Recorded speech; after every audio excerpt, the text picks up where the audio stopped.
Welcome back to Truth or Recon. I'm Agent D. Baker, a retired narcotics detective, SWAT team member, and U.S. Navy combat veteran of OEF and OIF. With years of real-world experience in high-stakes environments, I have seen firsthand the dangers that lurk both in our communities and now increasingly online. These conversations can get raw, they can get heavy, and sometimes they may not be suitable for children, so consider this your disclaimer. But if you care about truth, justice, and accountability, then you're in the right.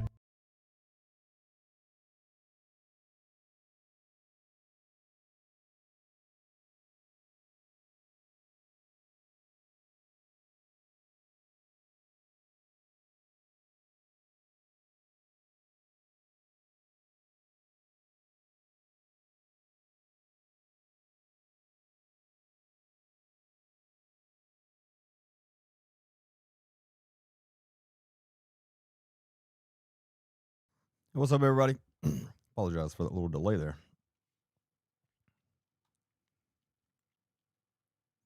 Hope everybody's having a good Monday night, evening.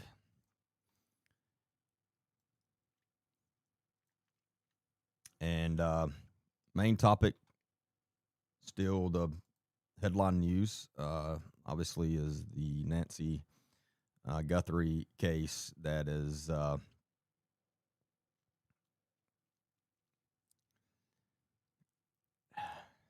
does not make any sense. Each day it gets more confusing versus makes more sense. And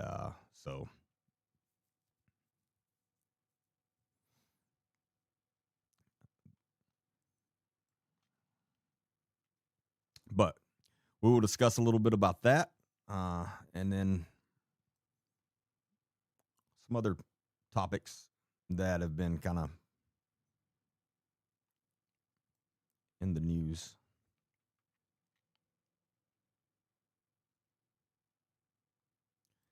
But obviously that case is front page, and it's got everybody on the edge of their seat trying to figure out what in the world is going on. And so, not 100% confirmed, but we've been talking about the search at Annie's house, which is Nancy's other daughter, and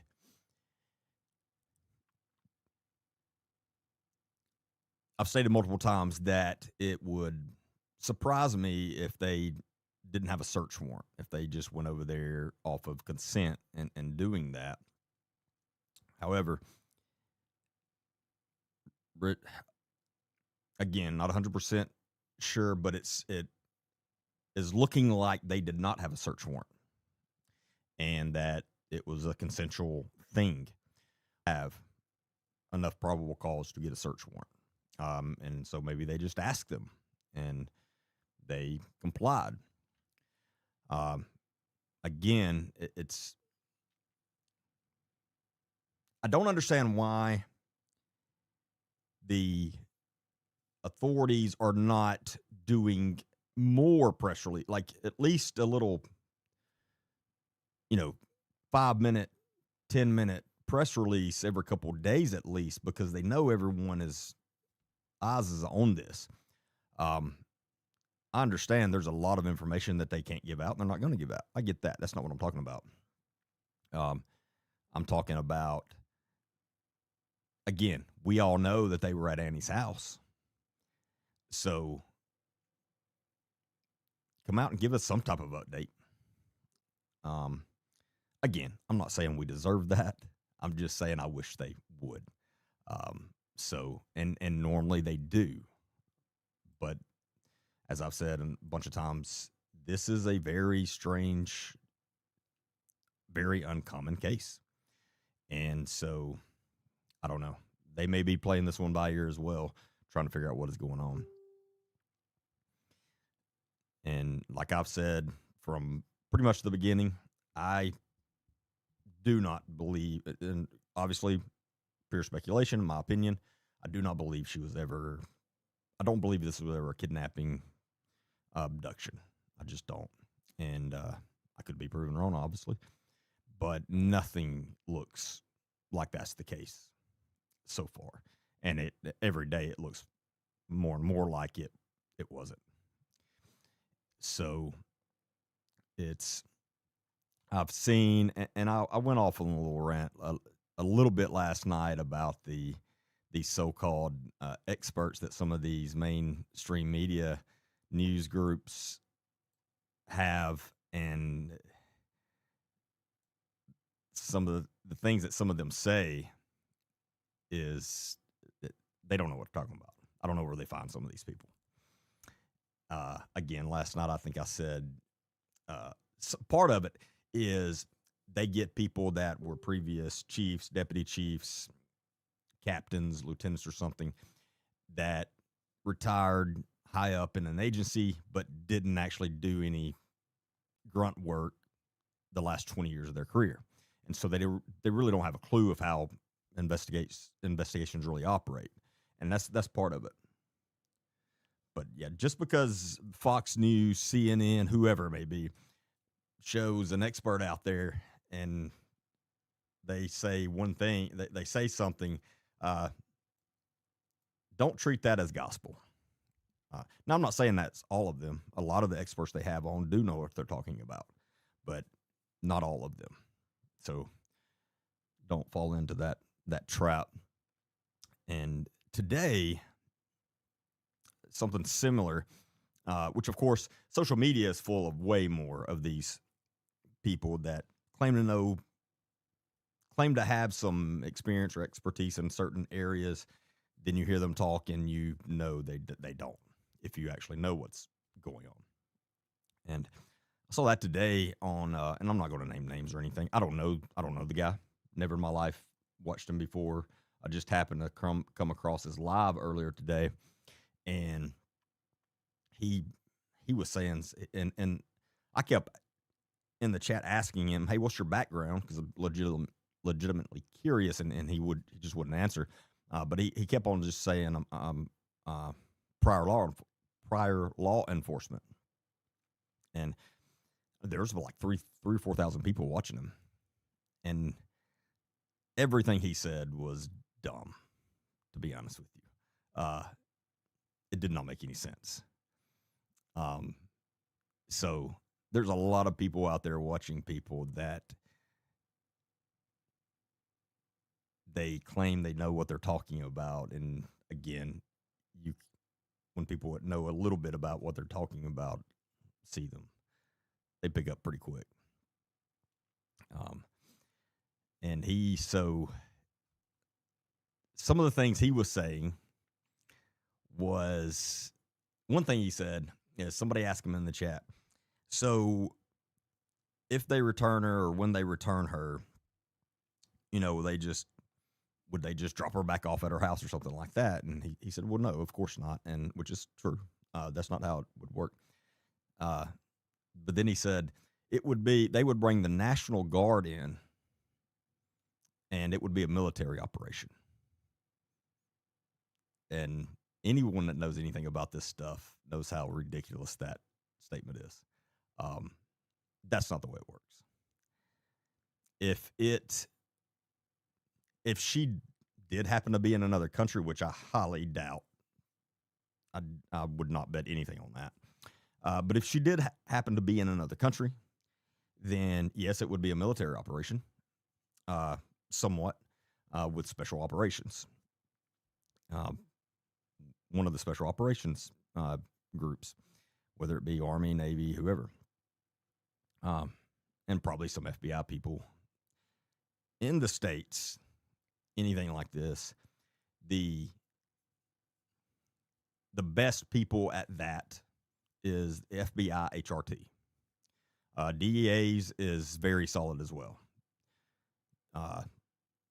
And those, for people that don't fully understand those units or whatever, just look at them as FBI SWAT team. Now, they have separate SWAT units, SWAT teams and stuff with FBI, but their HRT team is the top notch. Some of the best trained and experienced in the world at a lot of this kind of stuff. And again, the DEA's team is really good too. But that's who would be handling a turnover of a person or something like that. Not the National Guard. Nothing against the National Guard. That's just, it blew my mind when he said that. Like, dude, where are you getting this from? Again, that doesn't have any effect on anything. It's just one of those things that you hear somebody say, and you see that 3,000-4,000 people are watching them, and a lot of those people are probably think that believing everything they say as far as their experience, their expertise or whatever. And so now there's probably 1,000 people at least that was watching him walking around going, yeah, well, it would, the National Guard would be out there doing that. So anyway, again, doesn't really have anything to do with anything, wouldn't affect anything, but it's just an example of just because someone's on acting as an expert, don't believe everything they say, and including me. I don't expect everybody to believe everything I say. And I will be wrong at times. I know that's shocking. My wife would say I'm wrong most of the time. I disagree with that, but I'm not always right. And if I am, one thing about me, and anyone who's been following me for a while will attest to this. If I do find out that I was wrong on something, I will make it right. If I do find out that I misspoke, or, hey, I was completely wrong on that, whatever the case may be, I will come out and say, hey, I was wrong. I screwed up, whatever the case is. A lot of people doing this won't do that either. But anyway, that guy was also still saying that this was a this is how he put it, very professionally planned operation by somebody. Trust me, nothing about this now says this was professionally planned. Nothing. That's just not. Again, that's one of the main reasons I don't believe this was ever a kidnapping, abduction in the first place. I think something happened to her that night, and somebody is trying to take the heat off. And the ransom email, letter, whatever you want to call it, that was sent to the original one that was sent to TMZ. It's been widely reported that it had information in that letter that only someone involved in her missing would know. So, do I think that came from someone involved? I do, absolutely. But again, I don't think it was ever actually a kidnapping or abduction. I don't think they were ever actually expecting to get any ransom money because of the way they handled it as far as the suspects. I think it was just whatever happened, and then whoever was involved freaked out. And now it is possible that it was planned as far as whatever they did to her or whatever happened that night, and that they did have it pre-planned that once it happened, they were going to send this letter and pretend like it was an abduction or whatever. That's possible. I don't know. But as far as it ever being that, no. And it being, almost 2 days after she was missing, before they sent that, before that ransom note was sent, that doesn't make any sense at all. I know I probably said that 50 times in the last 3 days, but that doesn't make any sense. You've got a 84-year-old elderly person, major medical issues, obviously some major heart issues, considering she had a pacemaker. It's not going to be the easiest thing to keep her alive anyway, just from her being under the stress of being taken. So for them to take someone like that and then wait almost 2 days before they even send a ransom note, that doesn't make it, because they're going to want to get this over as soon as possible. Again, if it was actually ever a legit abduction or kidnapping that was pre-planned. So, but again, I don't know. I just don't think this was ever that. Now,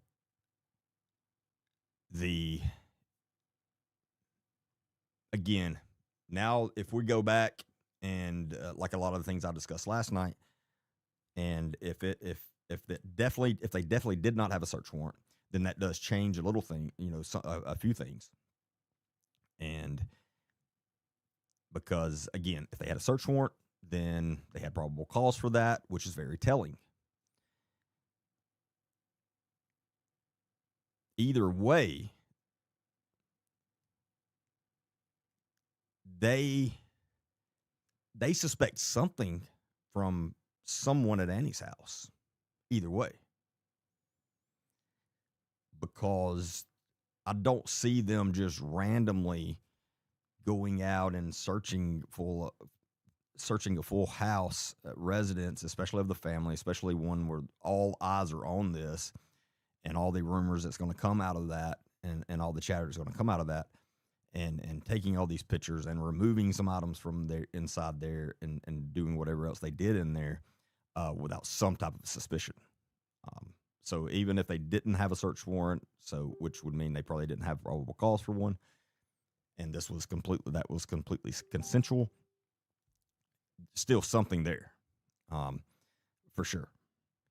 And again, I keep on going back to when it was originally put out that the son-in-law was a prime suspect, but then law enforcement immediately came out and said, no, that's not true, which that does not mean it's not true. And at the time, I didn't really put much into it because, okay, maybe this was something that somebody just put out there to get clicks, or maybe there was some miscommunication between whoever put it out and their source, something like that. Or it was leaked and law enforcement did not want it leaked. And when they found out it got leaked, they just tried to bring it back in. And I didn't know which one of those it was until now that we see all this action at Annie's house makes me think there was more to that. So, and again, I'm not sitting here saying definitely that her son-in-law was involved in any way whatsoever. What I'm saying is I believe more likely than not the authorities, the investigators working this, believe someone that resides at Annie's house is involved in some way.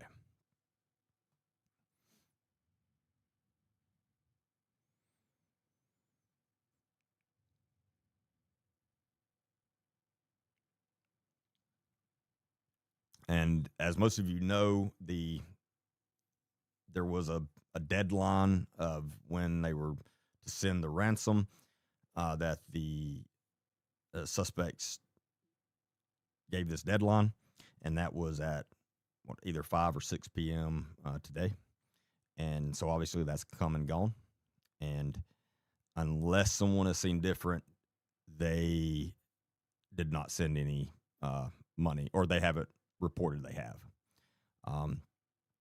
And which, again, what I've said from the beginning, it would be hard for me to believe that they would send them anything without some type of proof of life.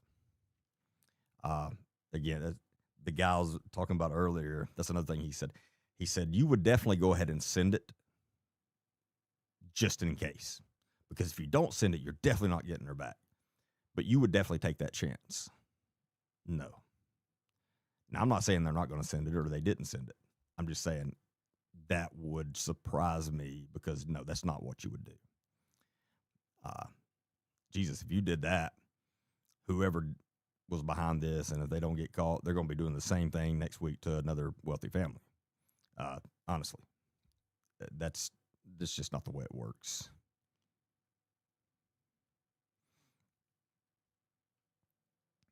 And another thing that a lot of people keep hitting on is, maybe she's in another country. No, again, I don't believe that at all, simply because of her age, health, and then also that wouldn't be common in a situation like this. again, you're going to want to do as the least amount of transporting as possible, because when you're during transport, it's going to be a very vulnerable time for the suspects.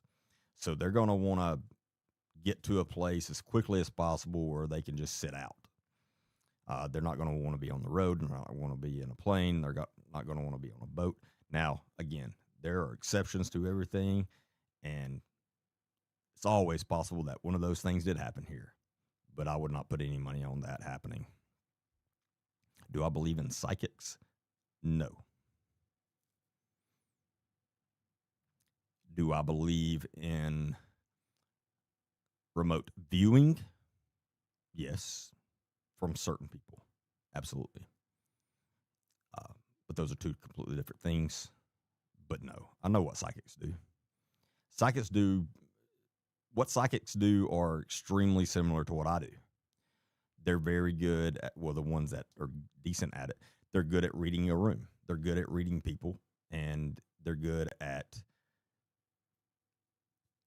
getting information from you that you don't realize you gave them.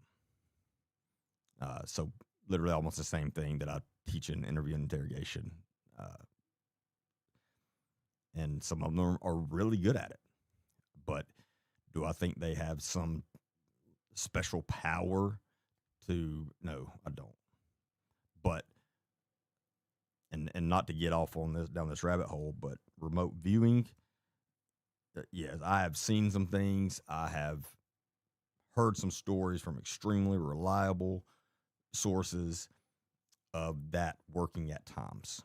I don't think it's something that even the best remote viewer could do all the time, but I do believe there are times they can, and I do think that's possible. I've just seen the evidence of it. I can't deny it.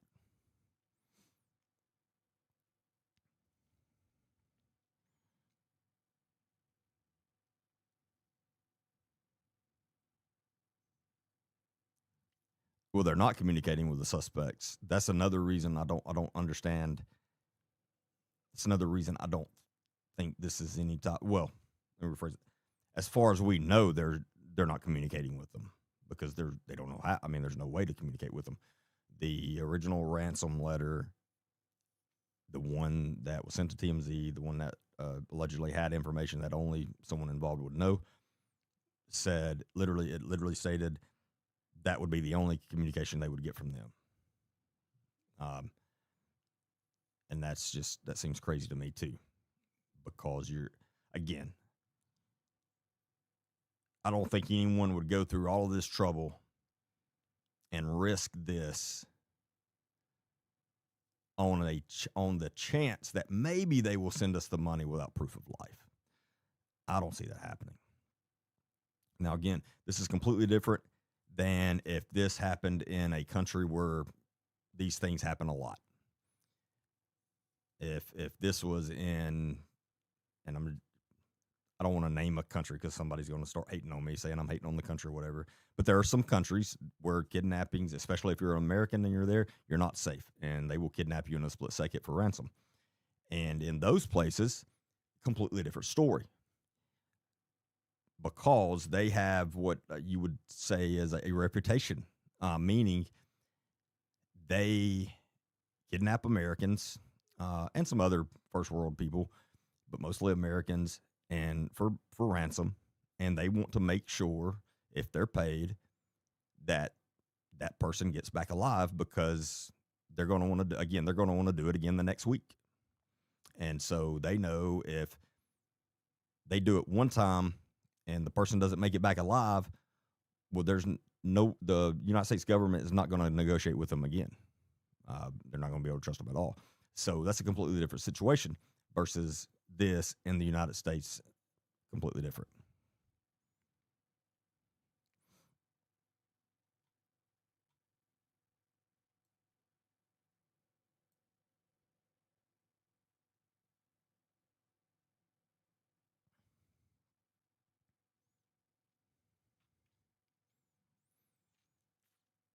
I don't know if that question's for me, but as a negotiator, because I think it's for somebody else. But anyway, would you advise someone to pay money? In this situation, again, there's a lot going on behind the scenes that we don't know. From everything that we know, no, absolutely not. I wouldn't send them anything. But again, there may be way more that's going on behind the scenes that we don't know that would cause them to want to send them some money. Um, but sending them $6 million, I don't see that. I don't see that happening. Uh, I just that would surprise me.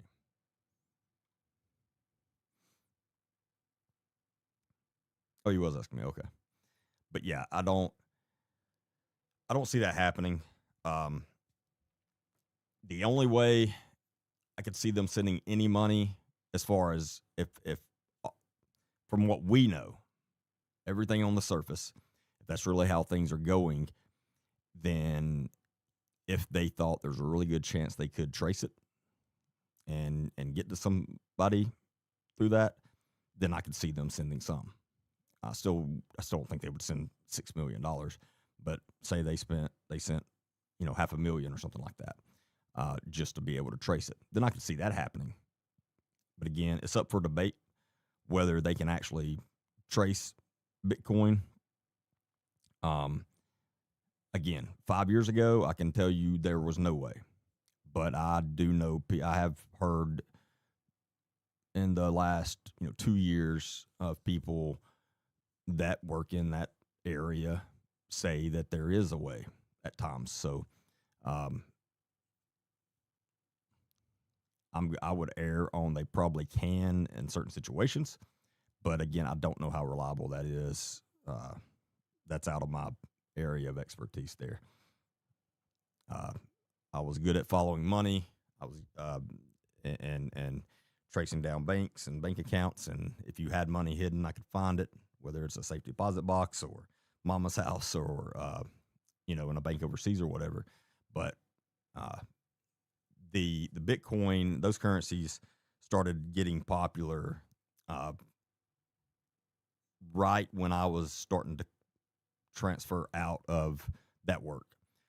So I didn't learn a lot about it as far as tracing it and all that stuff. Therefore, I don't know a lot about it.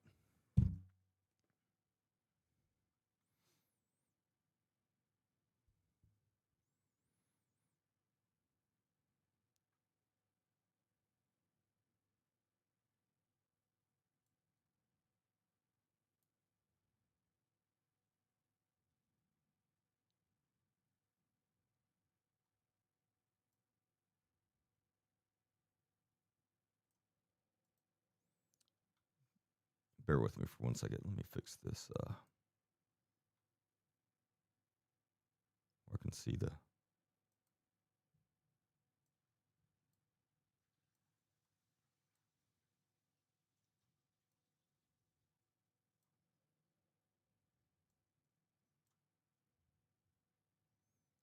we go.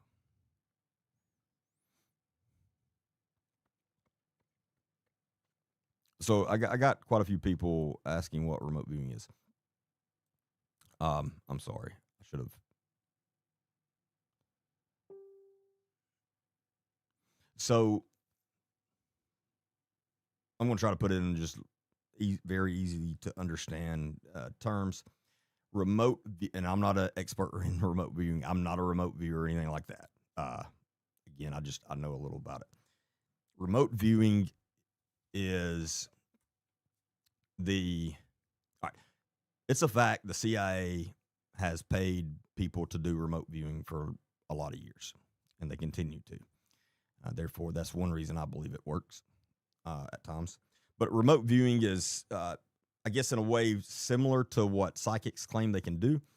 But remote viewing is someone that they can get in a very quiet place and take their mind, and they can kind of travel wherever they want to in their mind and see what's going on in other places that they're not at physically. And I know to some of you that sounds absolutely nuts, and you may think I'm a crazy idiot now, but I promise you, look into it. I'm not somebody that throws that stuff around unless I really believe there's proof of it. And that's one thing. There is some really good proof of it. Um, But again, it's not something per people, and there's only a few people that have ever really been able to do this. But per the ones that are really good at it, they can't do it all the time. Like they can't pick and choose. Sometimes they can and sometimes they can't. But there has been examples of them being able to, like, doing work for the military or something like that, and being able to take their mind and go to another country's military base and kind of see what they're doing, if that makes sense. It's also been used in a few missing children cases. I know of one particularly, and I don't remember the details of where it was, how old the kid was. It was a young, very young child, and it was middle of winter. It was snowing, and the authorities had been searching for this child for hours, and they knew if they didn't find him that night that he'd probably freeze to death. And one of the authorities working that knew this remote viewer and just happened to call him and say, look, I don't know exactly how this works, but do you think there's any way you can help us? And he was able to. And he didn't live in the area or anything. And they literally caught him in the middle of the night, and he was able to walk them exactly to where the kid was. Exactly to where the kid was. Again, it's hard to explain if he didn't really see it. And there's a lot more examples, but trust me, I understand it sounds crazy, but I truly believe there's some people that can do that. I think there's a lot more to it, but hopefully that makes sense. So just their term remote viewing means they're in one location, but they can view another location and what's going on there at that time, like at that exact time, and describe things that you'd only be able to describe if you were there in person.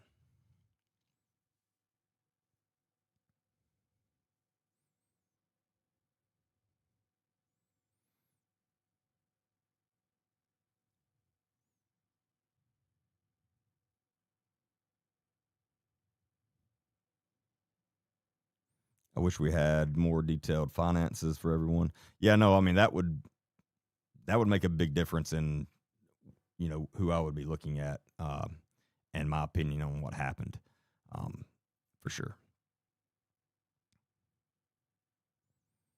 And someone last night was saying that they saw some official documentation saying that Nancy had $50 million in life insurance.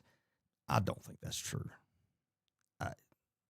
Again, I could be wrong, but that's a lot of money for a life insurance policy. That's hard for me to believe.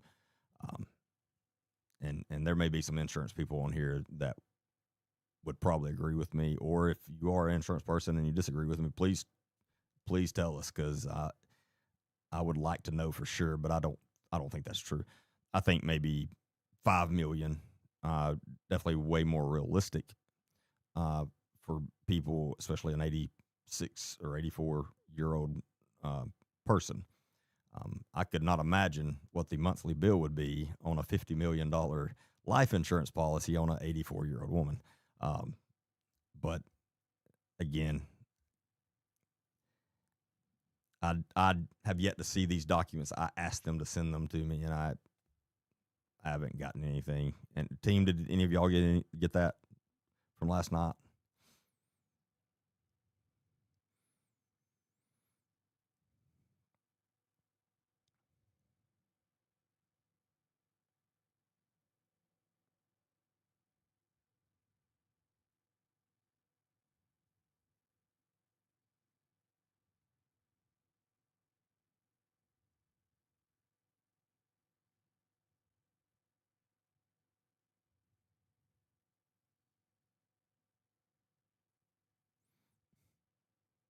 But still, you don't kill someone and hide their body if you want to inherit. I mean, that's a decent point, but if this went bad or if this went wrong, which most of the time, if somebody sets out a plan to take someone's life, it doesn't go exactly like they planned. Shocking, right? Um, so that could have been the motive, and now we are where we are.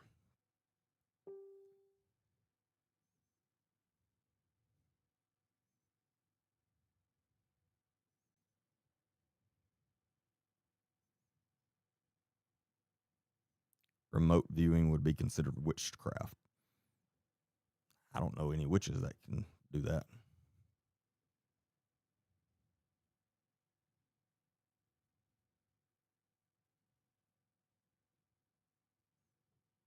I mean, I'm a Christian, have been my whole life, grew up in church and still go to church. I believe in God and 100%. Um, and you can call it what you want to, but if it really works, it really works.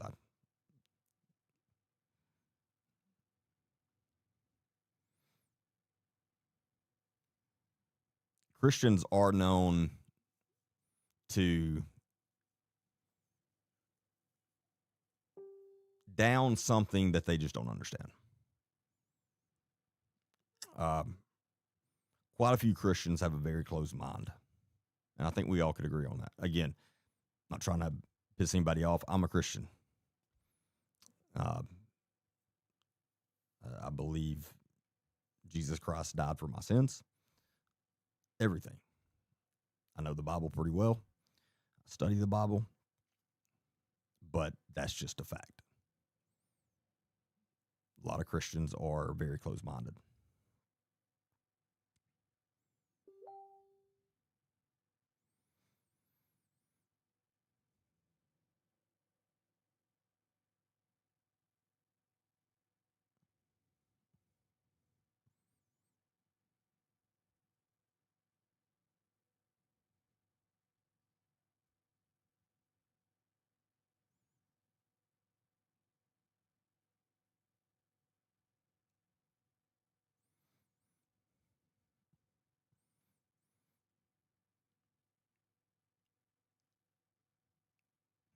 And I also, I mean, I believe that we shouldn't be messing around with demons and things like that, because yes, I believe in demons. If you believe in God, then you believe in demons. Um, and yeah, that's different. People that play with the Ouija boards, things like that. Yeah, I would advise against that. I think that's extremely dangerous. Any of that stuff. But this is, in my opinion, anyway, completely different.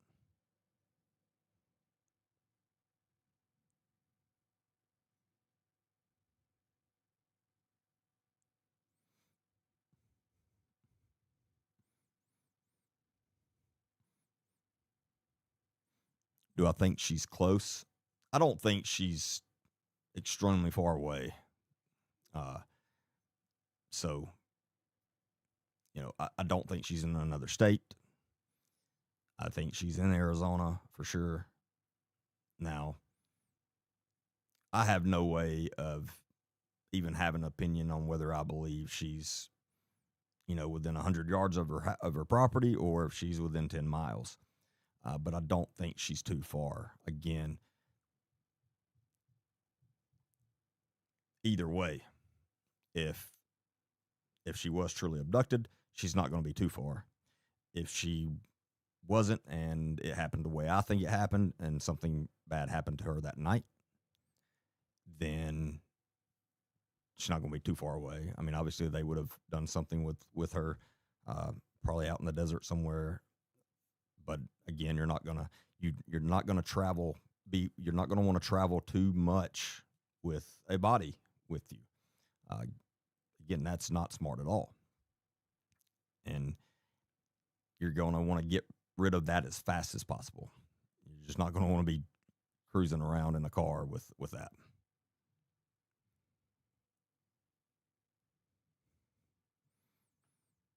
I don't think she's 700 miles away. I don't think that. Again, either way, that's a big chance you'd be risking to transport someone.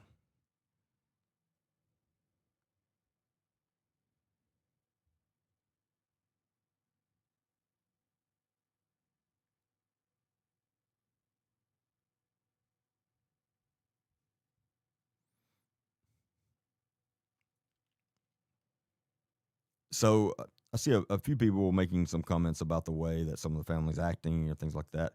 Again, my look on that, my opinion on that is you can't judge someone on how they're acting and things like that, on the way they look, how they're acting when they're literally in the middle of the most traumatic event in their entire life. Everyone reacts to trauma different. No one is the same.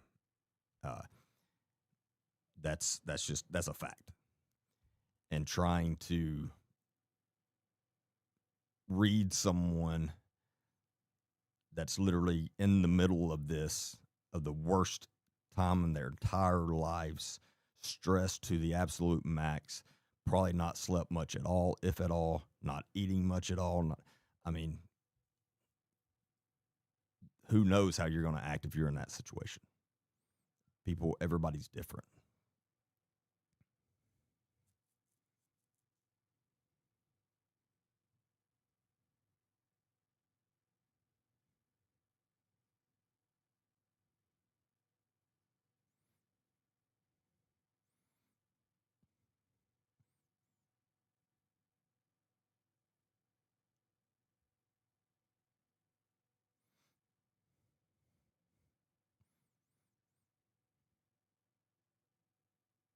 Who takes out a 50 million insurance policy? No, that was my point. Well, one thing I said is there's no way in hell I'd let anyone take out a $50 million life insurance on me because I know I'm not that valuable.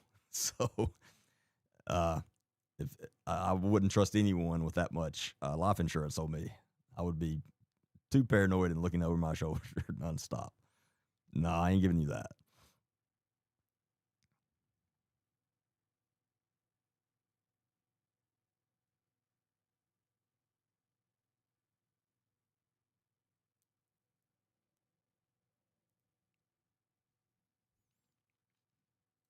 Yeah, but yeah, back to the way they're acting. Certain family members are acting or whatever. All you have to go on is what, a 20-second, 30-second, maybe minute video clip. Um, and like someone last night asked me about what I think about their body language or whatever. You can't. There's no way to tell anything from that just from those clips like that. Um, Again, when they're in the middle of this extremely traumatic event, and therefore it's very hard to get a baseline on them, and you can't tell anything without a baseline. And anyone that tells you they can, I wouldn't trust them. Now, if I was able to sit down in a room with them one on one and have a 2 hour conversation, that's completely different. I could have some opinions there, but not from these short video clips. It's impossible.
Tucson Mountains has well over 200 abandoned mines and pits in that area. Yeah, I'm not familiar with that area at all, but I, I'm sure I'm sure you know what you're talking about. And so yeah, it's never easy. I mean, most of the time it's not easy to find someone that someone placed where they don't want to be where they don't want them to be found, especially in more rural areas.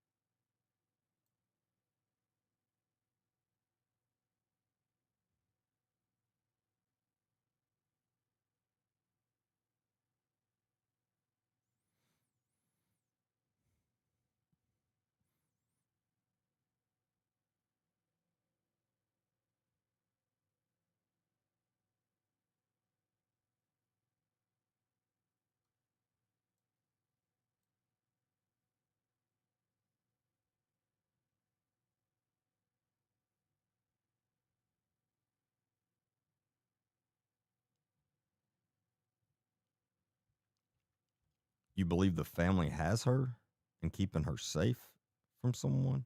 No, not with all this publicity. No, no, that's not happening. If that was the case, they would have just taken her somewhere and hid her and not reported her missing or anything like that. If you're wanting to keep someone, if you're wanting to hide someone and keep them safe, the last thing you're going to do is have the entire country looking for that person. Like that's the way you got to think about it. No, that nah.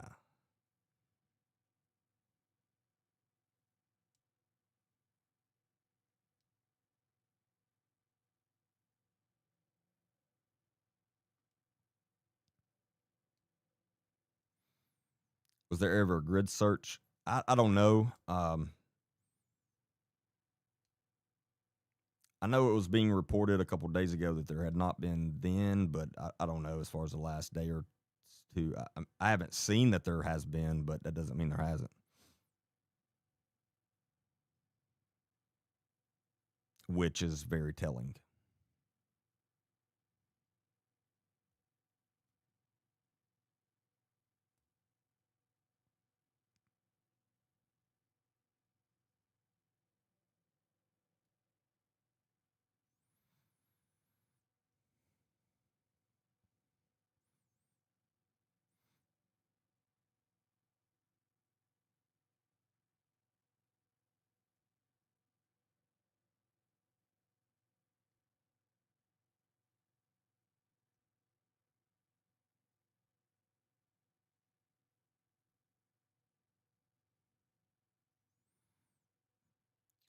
The family is all in an Airbnb.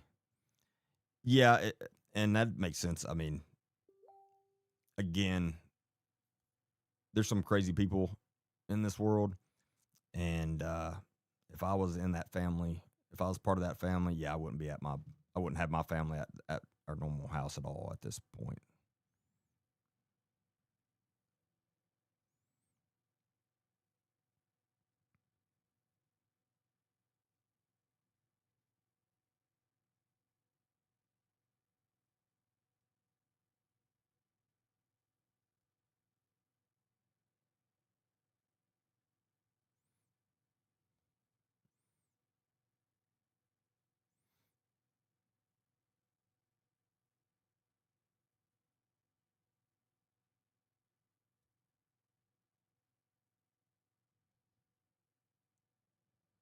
I haven't heard any like updates as far as anything the investigators did today. If anyone has, please share it with us.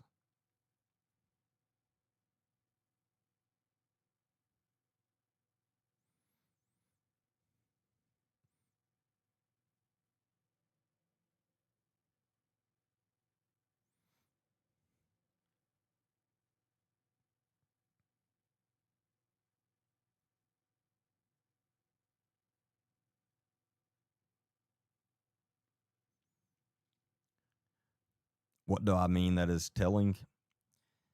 It means if they have not done a grid search of any type around the property, around that area, then they have information that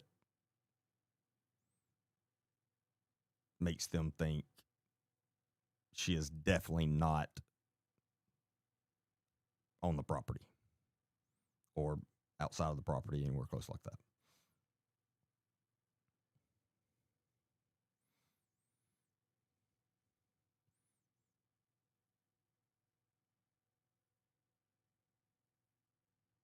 So they have done a grid search.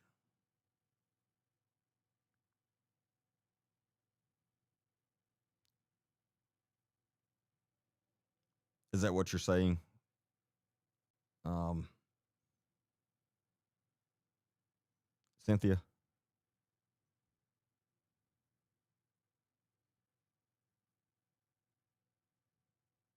You're confusing me because you said, yeah, there's drone coverage. What?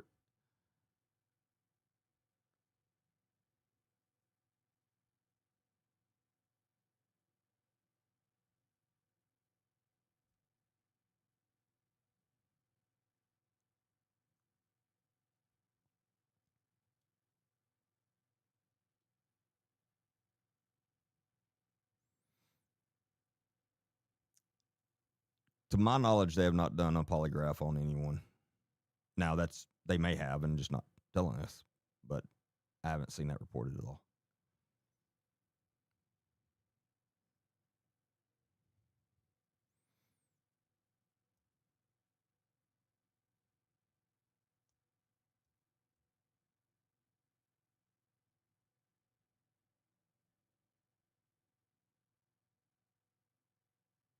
When did they do the search, Cynthia? Was that today, yesterday, or today?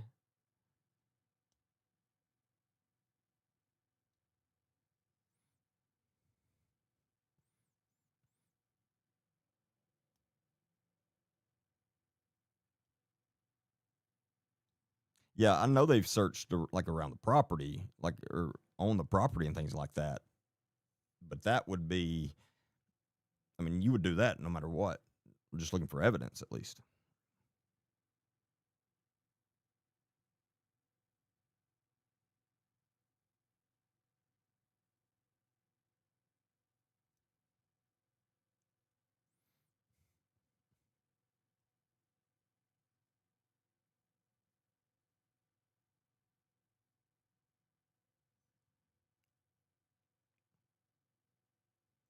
Buckingham, Bama. What are you talking about?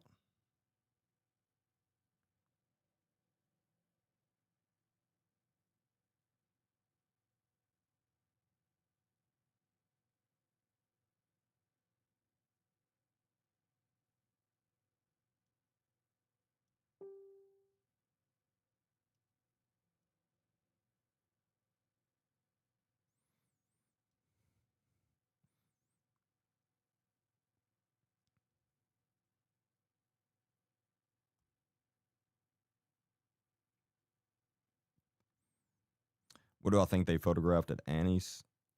Probably everything.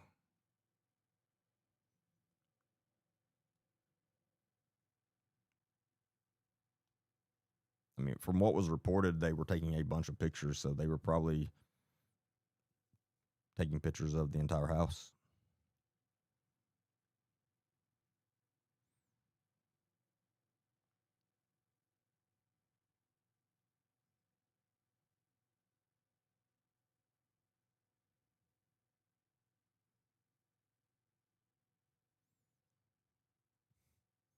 Does the FBI not have satellite? What kind of satellite? I don't know what you mean.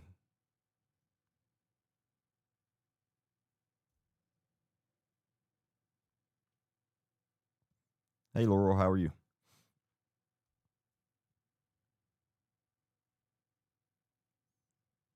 Yeah, I think that's what she's talking about, Rhonda. I think that's what she's thinking about. That uh,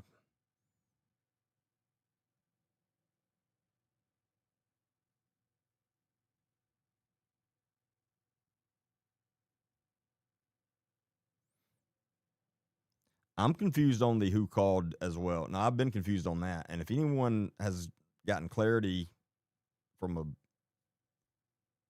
reliable source, please fill me in.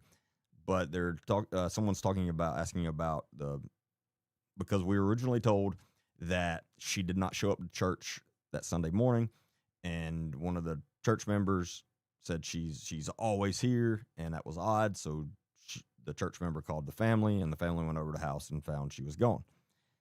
But then it was being reported that she hadn't physically been in church since COVID, that she watches online. And so those two things don't make sense. And I've looked and looked, and I can't get clarity on exactly what happened there.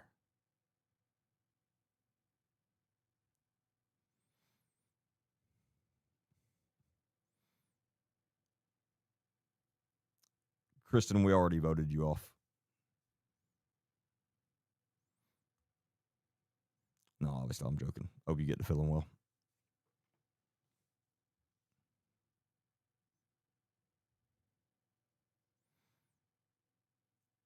So now someone's saying she went to her friend's house every Sunday to watch online church.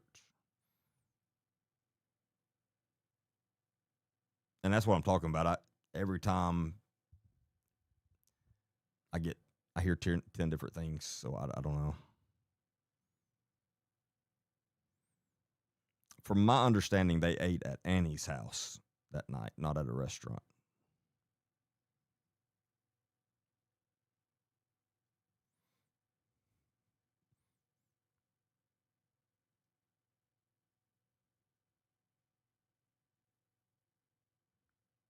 So that does make more sense if that's what happened. So a few people on TikTok are saying she had joined a group of her friends to watch online together.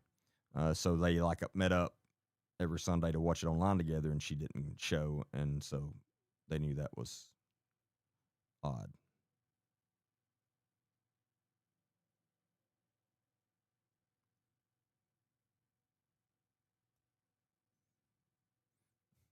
But now somebody else is saying they found it strange she wasn't in the live chat for church. I don't want to offend anyone. This is an honest question. Are there many 84-year-olds chatting while they're watching church online? Because I don't see that. I mean, I could be wrong.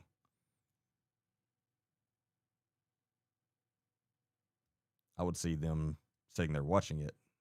I mean, I could be wrong.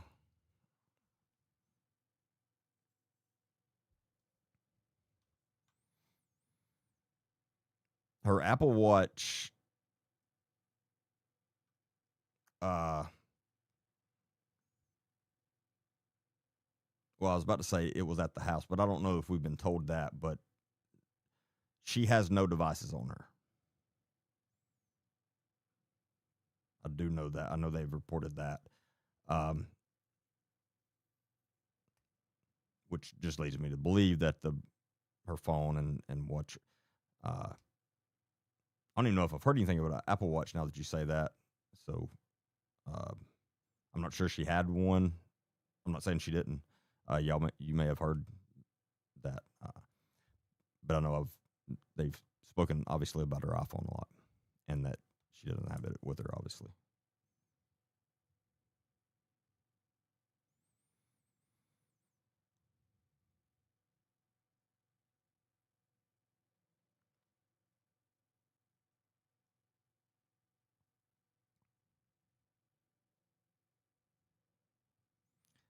No, Eric, I'm with you. Eric said the longer I listen, the more confused I get.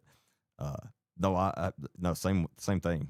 No, I'm right there with you. It's very confusing. That's why it's frustrating me that the authorities are not putting out more official press releases, because that would help with a lot of this chatter.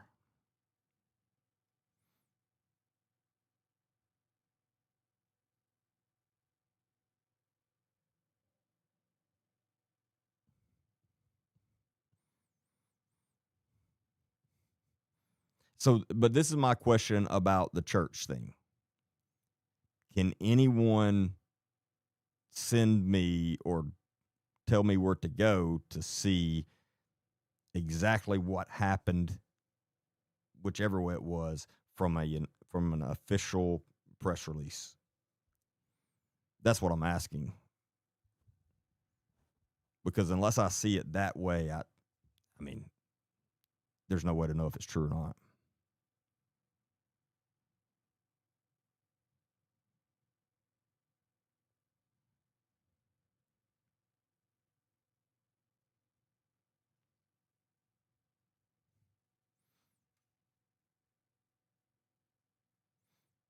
Oh yeah, I'm sure the law enforcement knows a lot more than they're saying for sure.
Uh, and who exactly took her home is another big confusion that I've not been able to get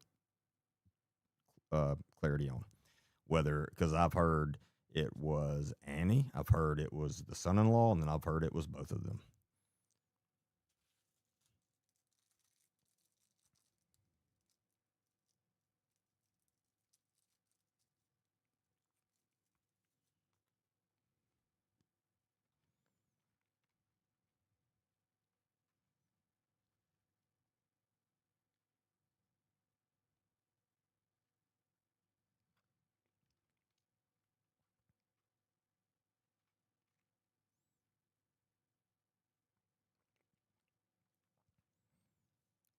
I'm new here. Do you mind telling us your background?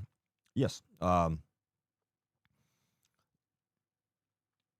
8 years in the military, United States Navy, uh, combat veteran. Don't know anything about a ship. Was never on a ship in the Navy. I was in a land combat unit. Uh, Deployed to the Middle East, 2009, 2010, a little bit of 2011, and 17 years in law enforcement. Over 10 of that as a investigator detective. Uh, almost 7 years as a narcotics agent, and 2 years as a detective working missing persons. Um, then I got promoted. I've been an accreditation manager. Um,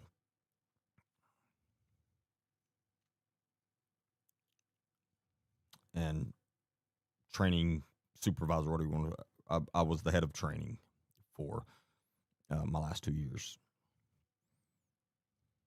and I've been teaching law enforcement for a little over 10 years now. Travel the country teaching law enforcement classes, mostly interview and interrogation and body language. Also teach a few narcotics classes, uh, informant, CI, confidential informant handling, a couple of other narcotics classes.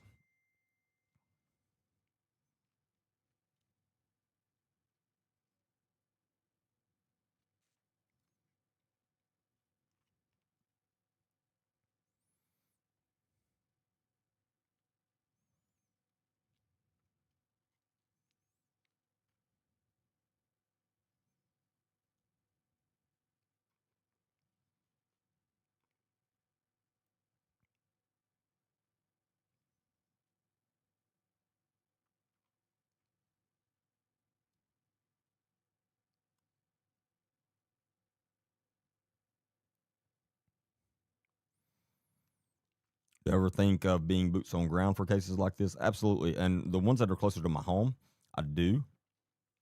Um,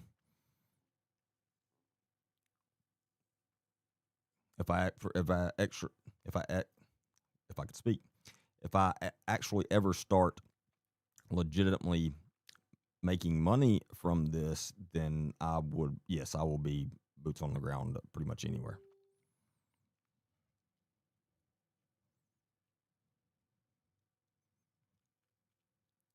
That's where I would prefer to be out doing this stuff versus sitting in the studio all day.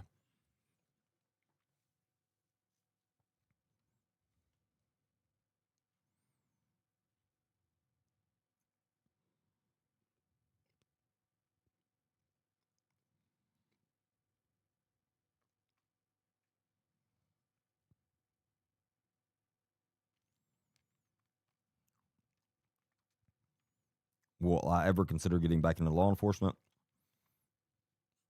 I hope I never do, but I'm never going to say never. I'd prefer to just do this. I really enjoy this, and as long as this keeps working out, then this is what I'll be doing. But I'll never say never.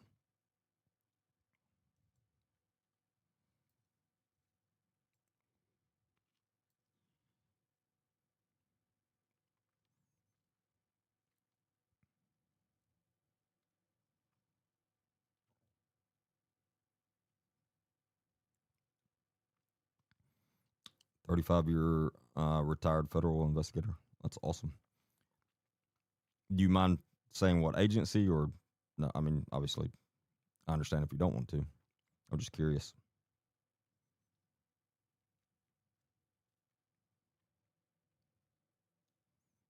How old am I? How old do you think I am? No, don't answer that. You're gonna make me feel bad. I'm 42.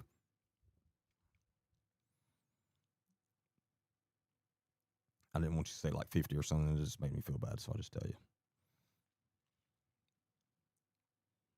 Not that 50 is old. Oh, NCIS? Awesome.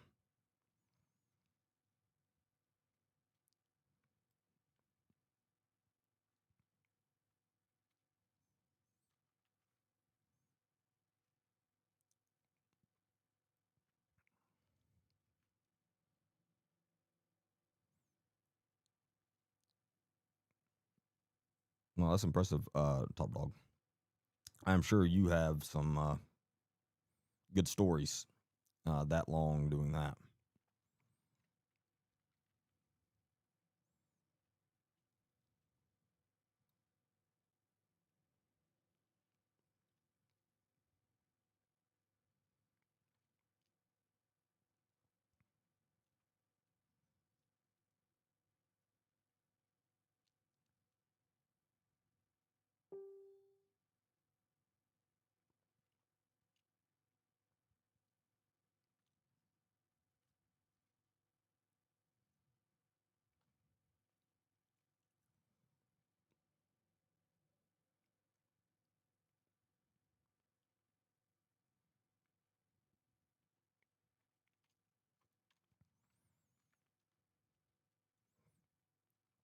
No, I agree. Age is just a number. If you take care of yourself, you can you can be 60, 70 and still, I mean, feel like you're 30, especially with medicine today.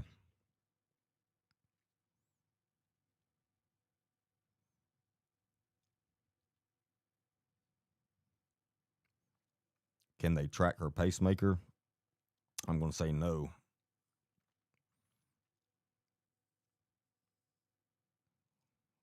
Uh, I promise I'm not trying to be a smartass, but the reason I say no is because they would have if they could.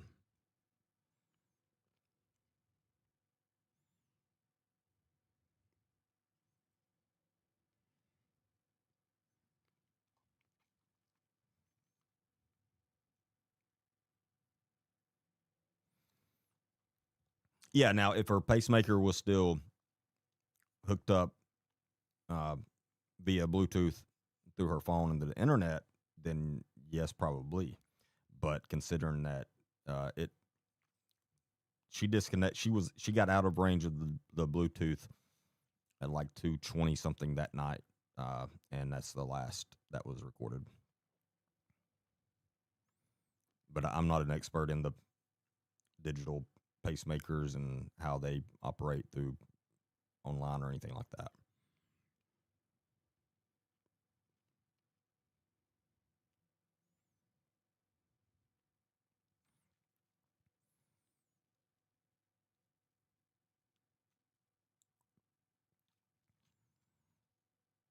Top Dog, I would love to have you as a guest on my podcast.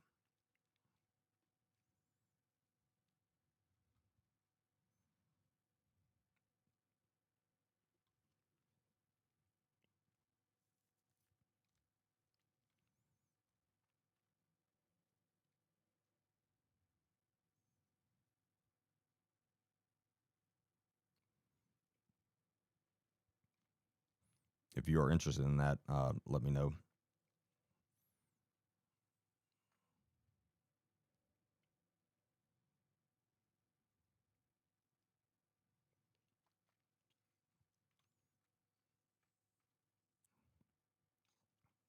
Awesome. Team, can somebody try to get a way to contact Top Dog on YouTube? Who's over on YouTube? Or is anybody? I guess I should ask that first.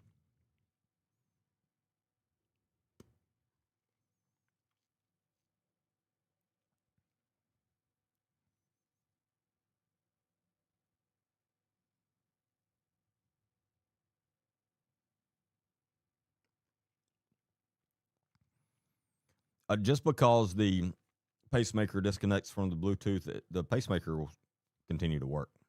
It doesn't require that to work.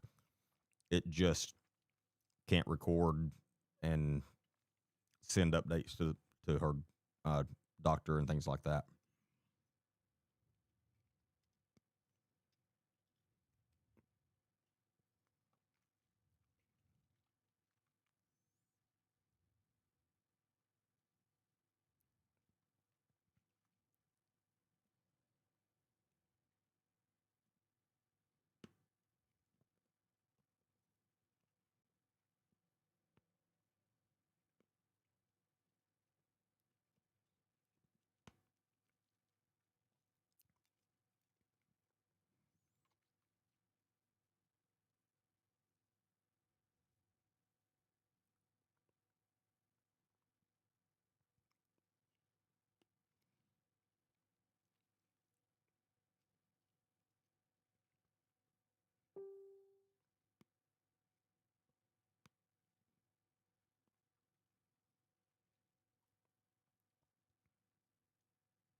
Do I think asking for 6 million is odd, knowing they're worth 40?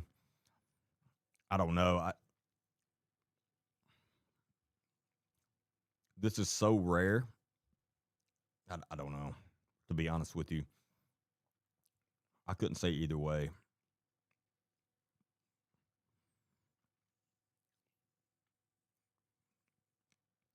I mean, there's so much you would have to take into account of why they would ask for six. Um, so I don't have a good answer for you.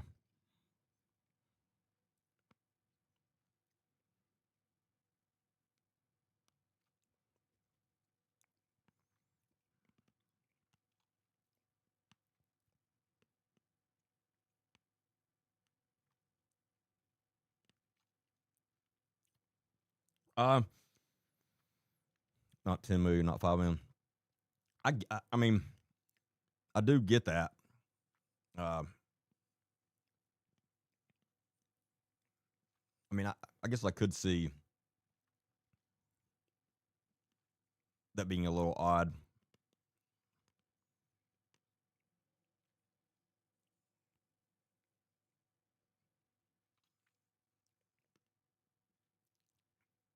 But I just don't know.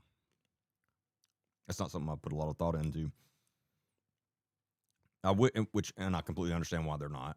But I wish they would put out the exact ransom note. I would love to analyze that.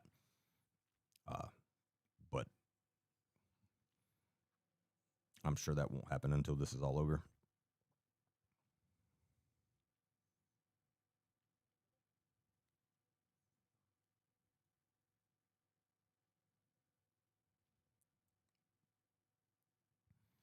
Again, my theory right now is it was never a kidnapping, abduction. They never expected to get any actual money through the ransom like that. So, if that is the case, then they just threw a number up there.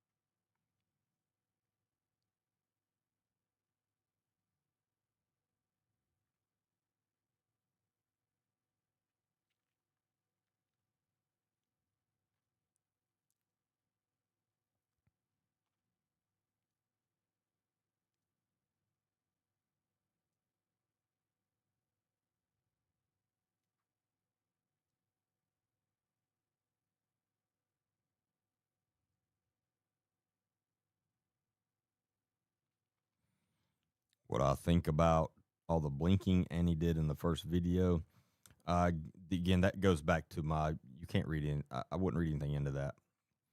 You're talking about a very short clip of a video, and let's say Annie has absolutely nothing to do with this. Put yourself in her situation. She is literally going through the most traumatic event in their entire life. And contrary to most people's most traumatic event that lasts, you know, a couple minutes or maybe a day, uh, theirs is lasting now going on 2 weeks. That's unimaginable to me. And but again, just from a clip, it's impossible to get a baseline. You know, she may blink like that all the time. I don't know, but I can't say anything about that without some type of baseline. And again, it's also hard to go read too much into certain things when they're literally that stressed. Again, they're stressed to the max. They're scared to death. They're heartbroken. They've not slept much at all, if any. They're not probably eating much at all. Uh, so their bodies are stressed to the max.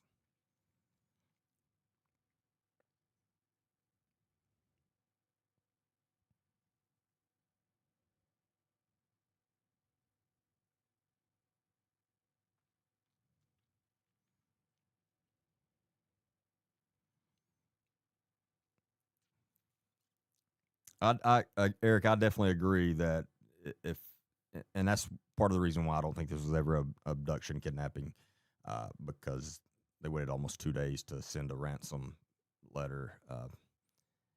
I agree. They would have, in my opinion, they would have done that a lot sooner because they're going to want to get this over with as fast as possible.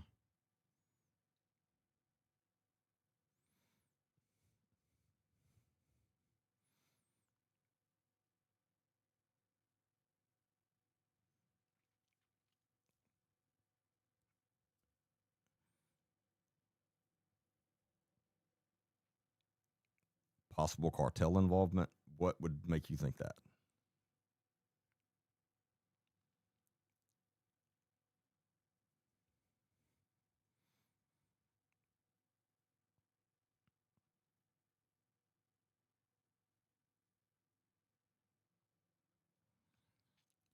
trust me, the cartel is not in the best of, how should I put this?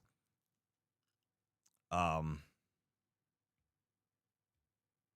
Times of their life right now. Uh, the cartels never want to make national United States news like that, especially right now. Um, Number one, so that's number one. Number two, what in the world would the cartel want with an 84-year-old elderly woman with medical issues? Um, Number three, the cartel does not need $6 million. They have more money than they know what to do with as it is. Um, Nothing about that would make sense to me.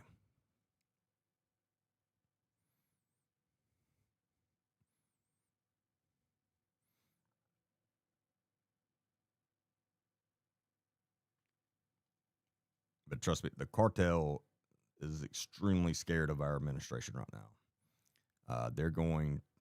They're walking on eggshells as it is. They don't want this kind of publicity right now.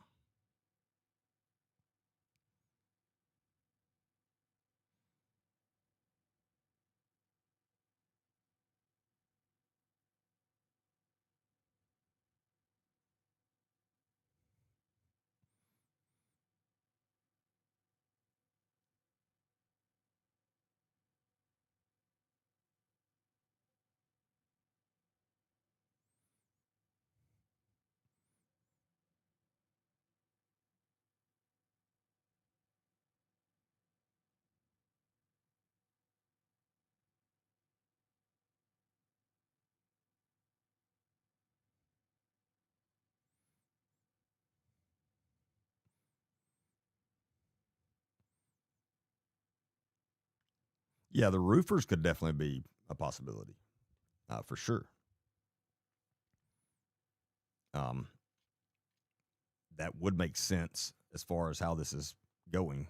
Again, it appears to be very unprofessional, not very well planned out at all, if at all. And they work on the house, and one of them figures out who her daughter is, and who talks to a buddy, and they get a bright idea. Uh, I could see that.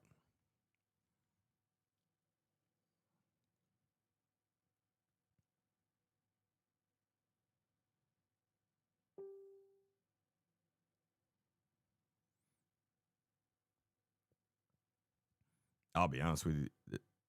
Somebody said just saw another drug boat get stopped. Uh, there's not much more I love watching than that.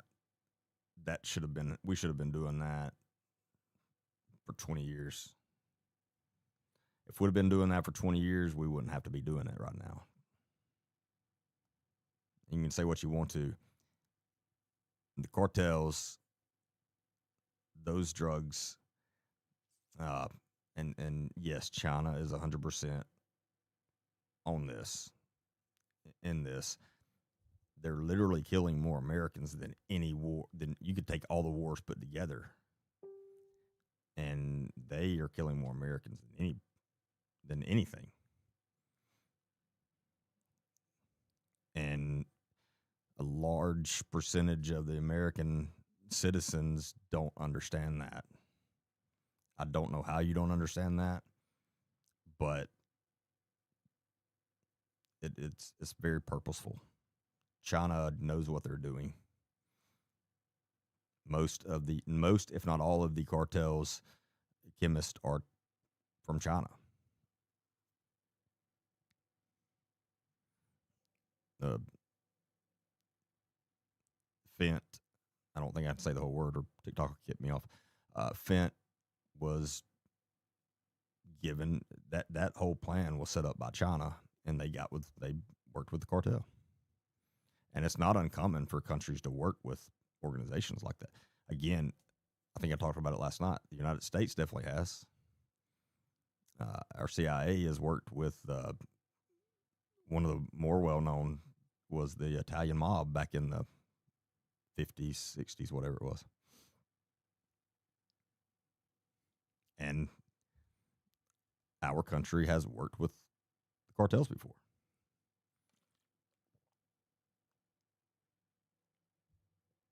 Possibly still are. Mm.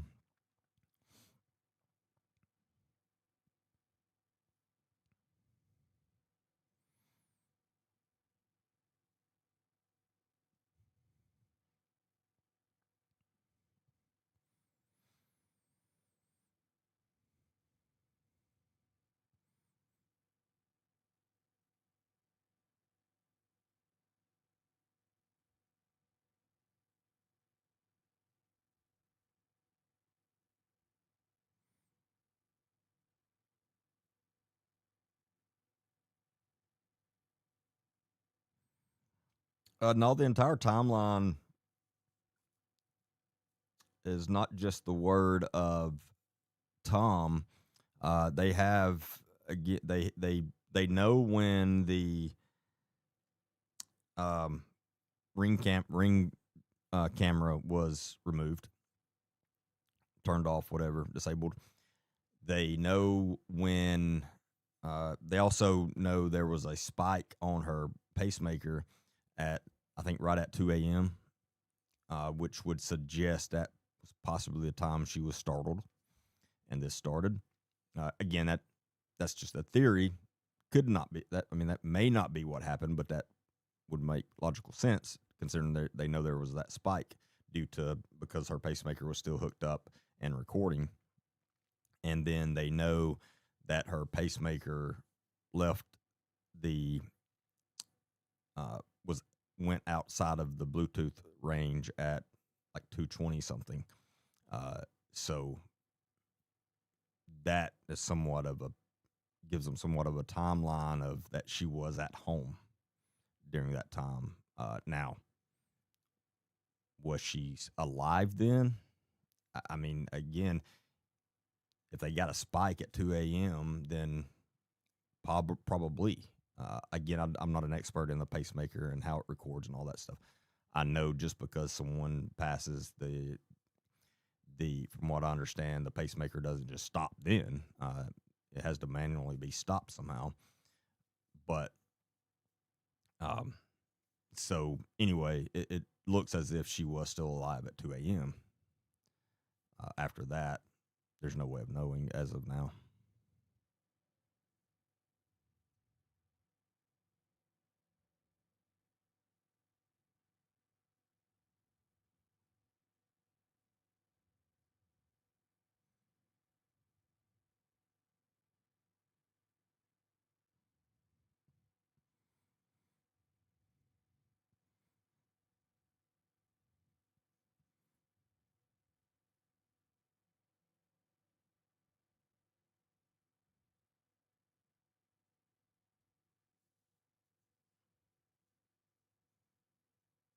Yeah, I agree with Top Dog on the cartel as well. He said cartels will never go after a older woman with medical problems. It'd be too big of a risk. And if you were doing it for the money, again, like I said, you would want to keep her alive.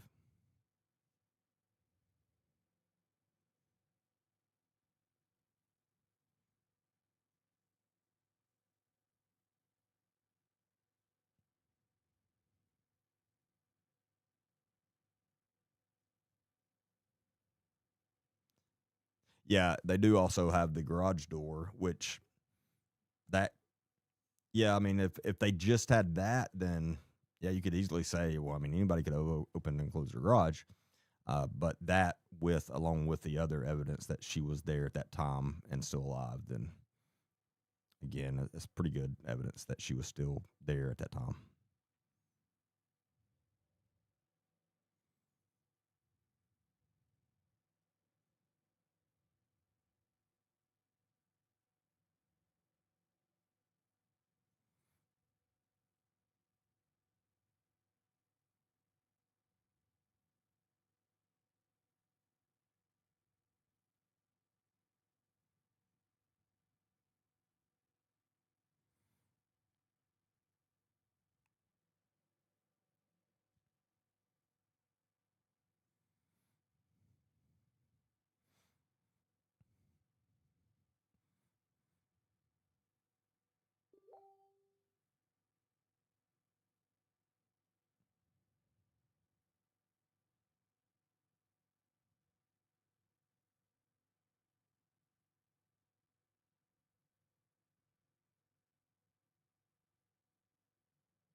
Hey, I appreciate it, Eric. Yeah.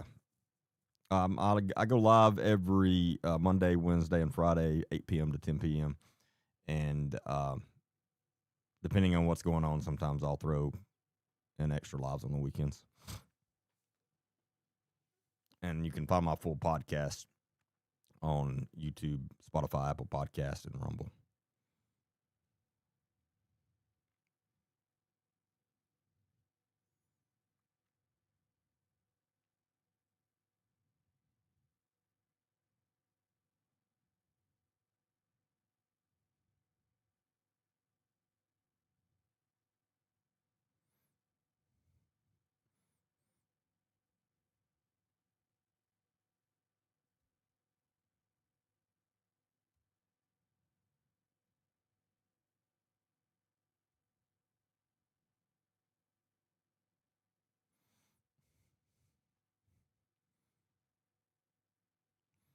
So somebody's on Facebook, Myra said, is talking about because I've seen this between around January 9th through 16th. Google Trends show there were 100 searches for Nancy Guthrie in Colombia. However, that's been debunked. That's not how that Google Trends works. It doesn't mean that does not mean that her name was searched 100 times. That could literally mean her name was searched twice, 3 times. It's I don't know a good way of explaining it or breaking it down how it works, and I don't fully understand it myself either. So, but I do know that is not what that means. Also, there are other people named that, and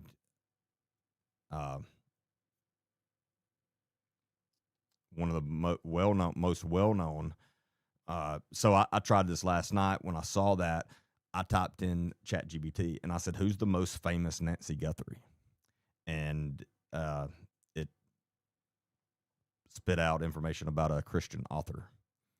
So again, don't put anything into that.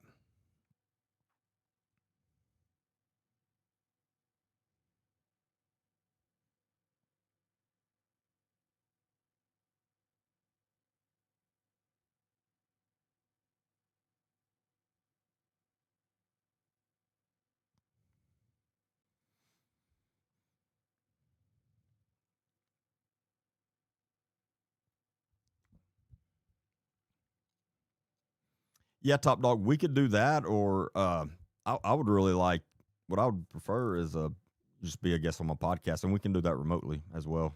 Pretty much the same thing.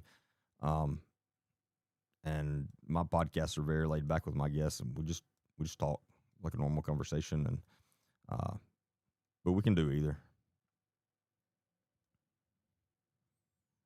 Yeah, we'll get together and figure it out because I'd love to have you on for sure, one way or the other.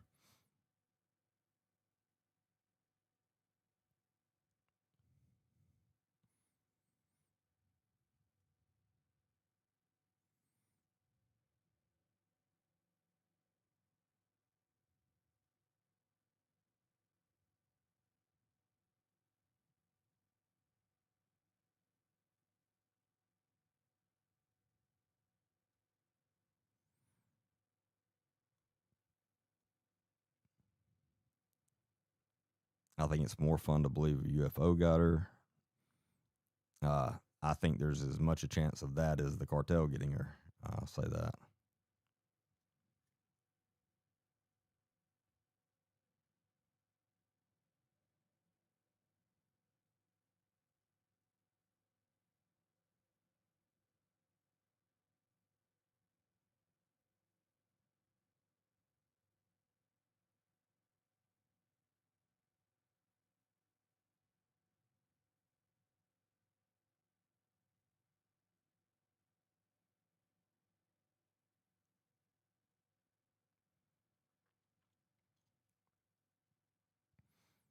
Hey, Top Dog, if you don't mind, at some point, shoot me a quick email at it's Agent D Baker 315 at Gmail. Agent D Baker 315 at gmail.com. That way we can hook back up.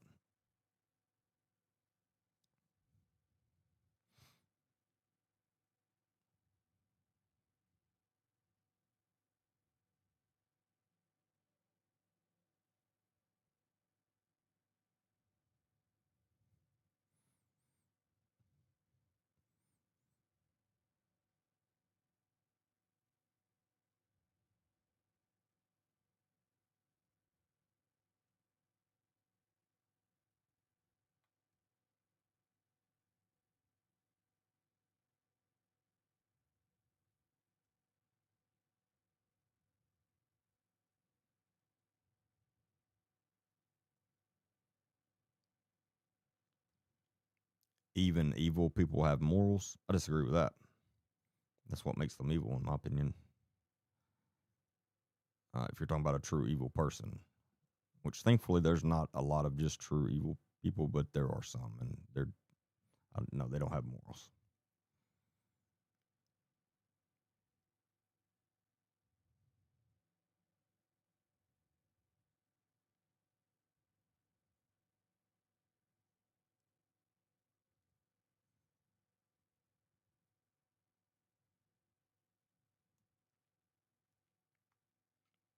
And make sure for everybody on right now, make sure if you're not following me, please do that.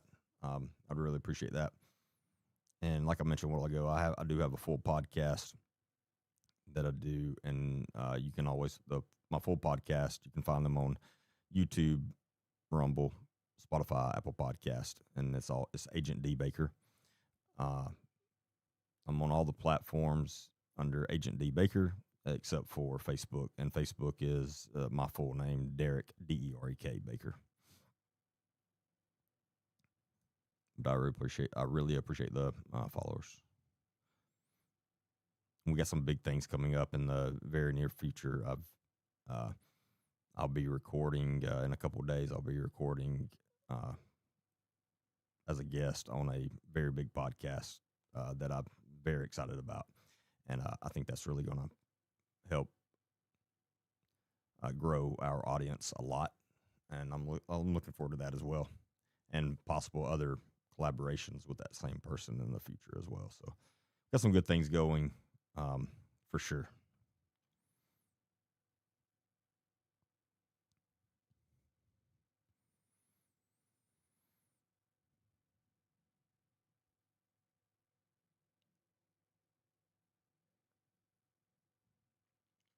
I'm shocked only 83 are watching.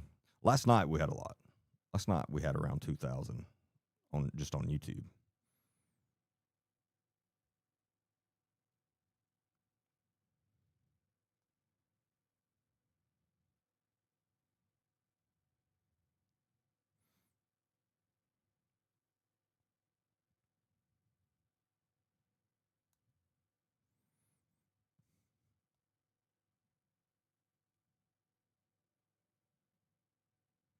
So somebody said that last night about the do you think she fell, hit her head, became disoriented, walked outside, and maybe an animal got her, or whatever the case may be? No, I don't, because the ring camera was disconnected, ripped off the door, and some of the lights were damaged outside of her house. I think at least two of the floodlights were purposely damaged. Um, and then that on top of the ransom email that was sent to a ransom letter that was sent to TMZ. And again, the reason I keep going back to that ransom is because it's been widely reported by very reliable sources that there was information in that only someone involved in her disappearance would know, such as from what I understood, specific places where certain things were placed. So, yeah, no, there's a person behind it, a person or persons, more than likely persons.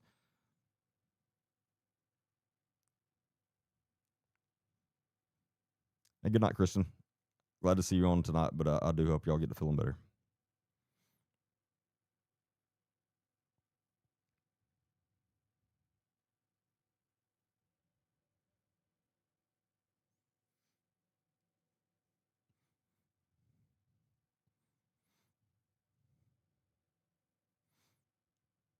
Yeah, her family is, I mean, they're living their worst nightmare right now. They're living a nightmare that no one would ever think you'd be living. Again, I can't imagine what they're going through. It's a horrible situation.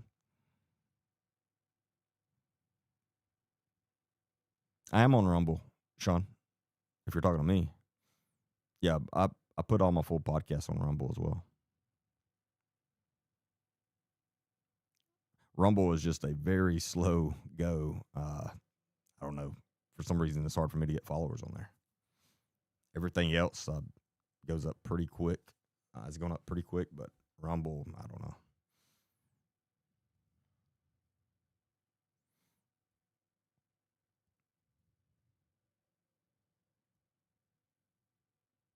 I'm not on Twitch. No.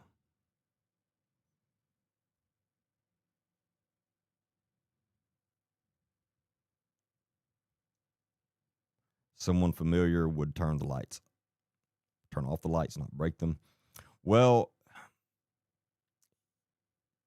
I somewhat agree with you, but then on the other hand, and again, this is pure speculation of how this happened, but let's just say they approached the house and ripped or I'm sorry, before they ripped the Nest camera or Ring camera, whichever one it was, off the door, they didn't want the lights to be on, so they couldn't be seen coming up close to the house or whatever. So they broke the lights, then did that. But again, that's all pure speculation. So you could be right.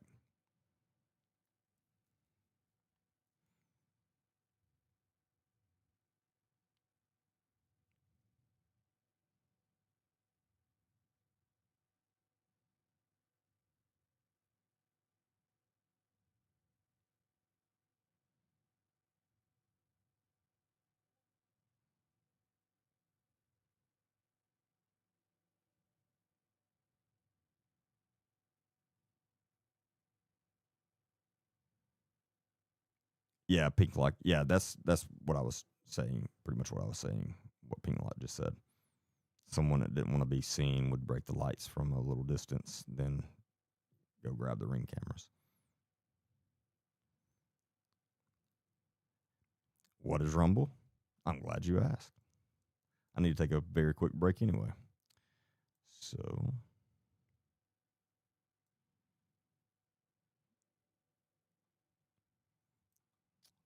see.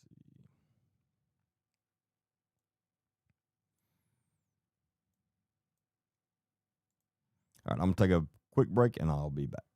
If you haven't already, make sure you download the Rumble app. It's free, simple to use, and the best way to stay connected to the content you want. Once you've got it, search for my channel and hit follow. That way, you'll get a notification every time we go live. No missed shows, no extra steps.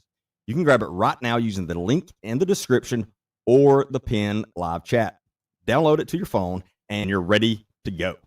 And if you prefer watching it on the big screen, Rumble is available on all major streaming devices and smart TVs. Just search for Rumble, follow the channel, and be part of the action. Patriot Mobile is America's only Christian conservative wireless provider, and they're putting their money where their values are. Every call you make helps fund causes that protect faith, family, freedom, and our Constitution. Right now, Patriot Mobile is giving you an entire month of service absolutely free when you switch and use the promo code COURAGE25. That's right, your first month is on them. You'll get reliable nationwide 4G and 5G coverage, affordable plans for you and your family, and 100% US-based customer support. And the best part, you know your dollars are supporting causes you believe in. Go to patriotmobile.com or call 972-PATRIOT2. That's patriotmobile.com, promo code COURAGE25 for one free month of service. Before you open your door, pause. Did you check the back seat? Meet Cleverly, a simple, affordable plug-in that helps you build the life-saving habit of checking your back seat every single time you exit your vehicle. Just plug it into your car's 12-volt socket. When you turn off the engine, Cleverly plays a clear voice reminder to check your back seat. With 10 varied voice messages in different tones, your brain doesn't tune it out. It keeps the reminder in your conscious awareness so the habit sticks. That is the main difference between this device and any others that do this same thing. Clever Ellie works with all modern cars that have a standard 12-volt socket. If your car keeps power on after shutdown, like when the radio stays on, no problem. Every order includes an easy to install door sensor that triggers the reminder as soon as the driver's door opens. No 12-volt socket? They've got you. You can use the compact USB adapter. And yes, Cleverly doubles as a practical car charger with both USB A and USB C ports and ongoing improvements in charging speeds. Other systems can be expensive, complex, require professional installation. Clever Ellie focuses on human habit formation using varied voice prompts to enhance your memory, not replace it. There are no fees, no subscriptions ever. They are not for profit, dedicated to child safety and awareness. Even if your car already has a reminder, you can still benefit or gift Cleverly to grandparents or anyone without a newer vehicle. Plug in peace of mind, build the habit, protect what matters. Get Clever Ellie today at cleverellie.com and join our mission to prevent hot car incidents. Use discount code DEREK, DEREK, to receive a free USB charging cable. Just click on the link listed in the video description and get your Clever Ellie today. Make sure to use discount code DEREK, DEREK, at checkout.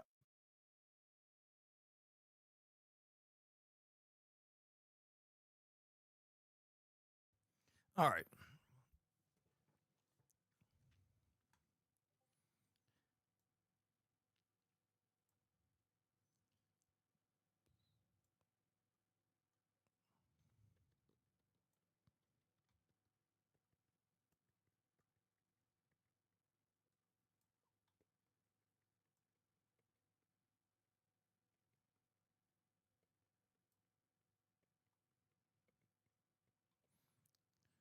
I'm missing one of my chats.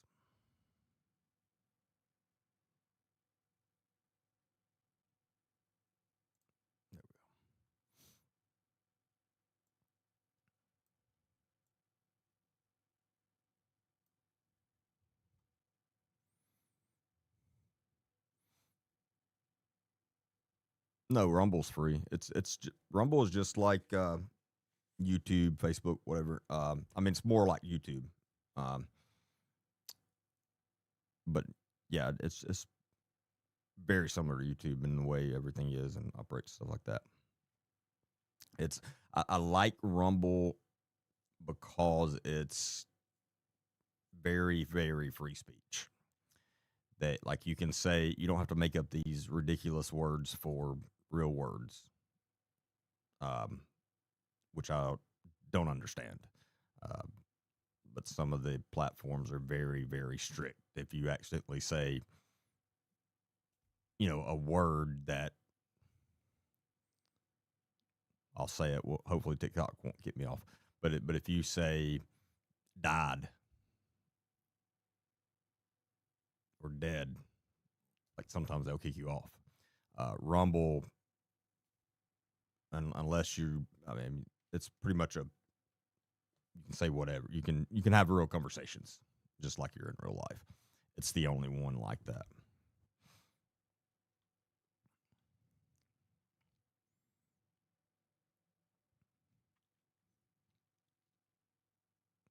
Yeah, like one of the one of my team just said Rumble's like YouTube without censoring. That's yeah, that's a good way to put it.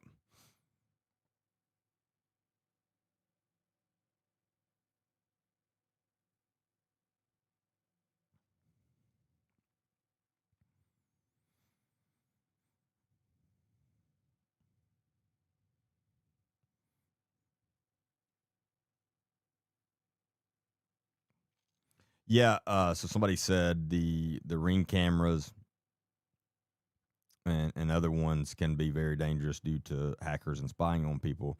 Yeah, and I talked about that a little one night this last week,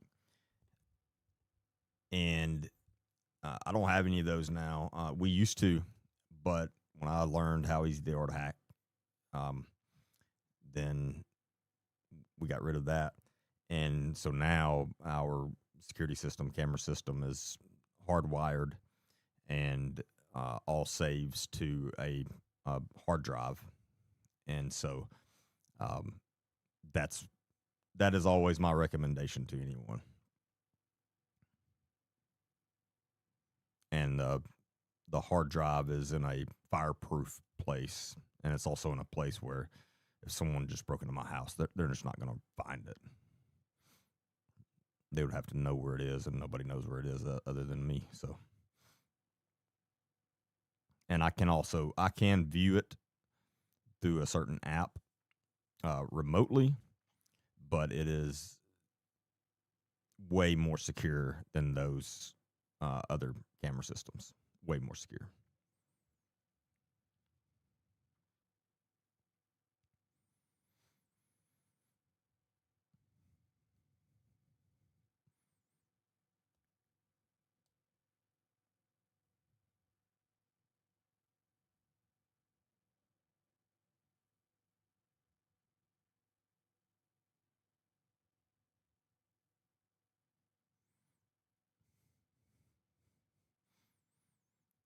Can't believe hundreds of law enforcement can't find this kidnapper. Do you know where the kidnappers are? I'm just asking.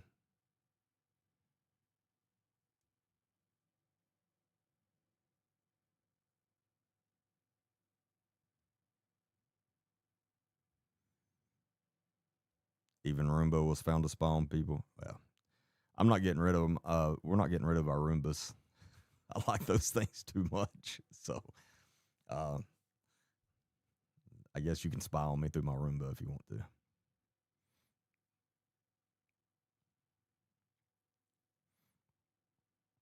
Yeah, I'm very familiar with Simply Safe.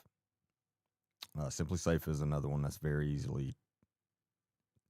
Uh, it can be very easily hacked. Now, if you just have like Simply Safe or Ring or whatever pointing out from your residence, from your house, then most people don't. I mean, if somebody hacked into them, okay, whatever. So what? But if you have any inside your house, I would not have any of those. No, they can be very easily hacked into if with anyone that knows what they're doing with a very simple device, a very cheap and simple device.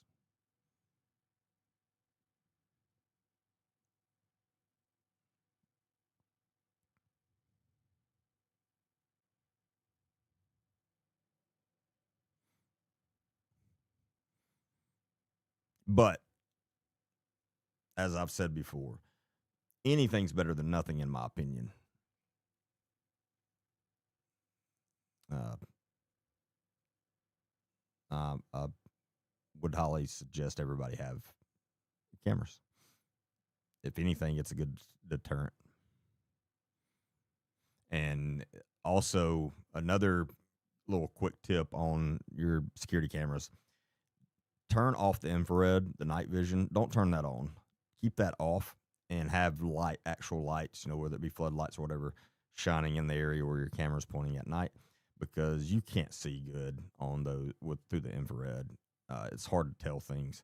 Uh, but like on all of mine, I mean, it looks like daylight at my house outside my house, no matter what time of day it is, because I have lights. It's lit up like a football field. Uh, like my neighbors joke that you could land a plane in our cul-de-sac from all my lights. So, what all the other jokes I've heard? Oh, that they can probably point us out from the space station. But you're not sneaking around my house in the dark. It's impossible. So that's the way I like it.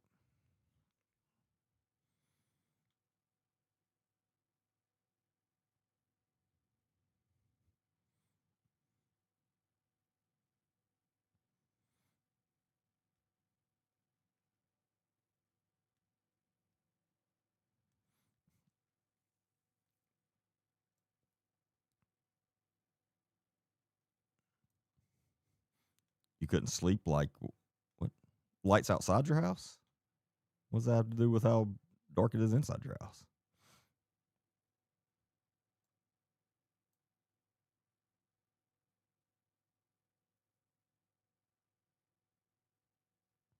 I'm not live on Rumble. No. I used to go live on Rumble as well, but there was just never anybody on there, and so I just hadn't been. When my followers get more built up on there, I will be. One of the platforms I'm on now, I don't want to. I wish I was off, and as soon as financially the other ones pay as much as the one I'm talking about, you'll never catch me back on it. All I'll say is it starts with a T. I hate it.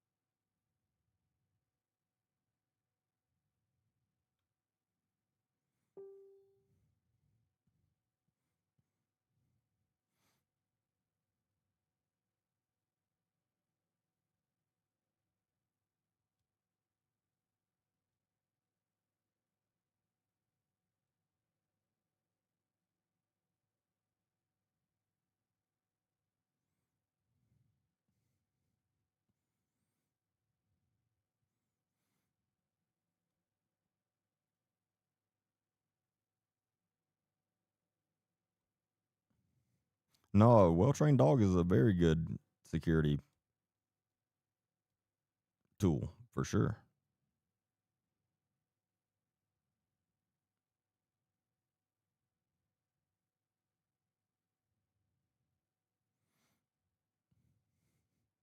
The government's been running everyone for years, way before smartphones.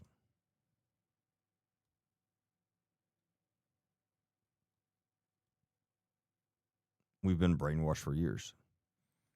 Look at what the government made us think, and sadly, there's still some people think about that green leafy substance. Um, like I mean, and now we know that was literally all because of big pharma.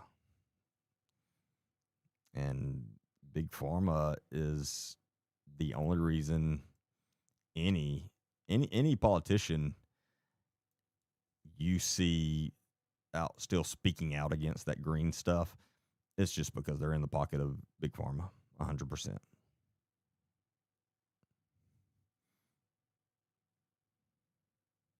And I'm not promoting you use that substance. I'm just saying we were lied to and brainwashed about it for years.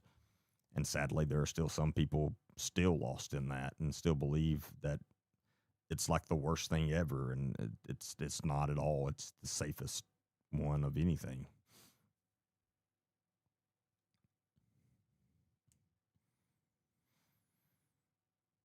What brand security cameras? I don't. I mean, there's not a certain brand I would recommend. Honestly, I don't even know what brand. I couldn't even tell you the brand of mine. I don't remember. Um, but I recommend a hardwired that saves to a hard drive.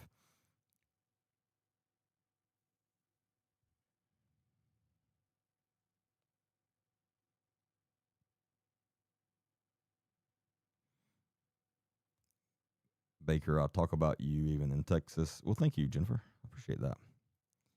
From Walker. Oh, you're from Walker County. Why don't you run for something? Because I enjoy what I do now. Not saying I never will, but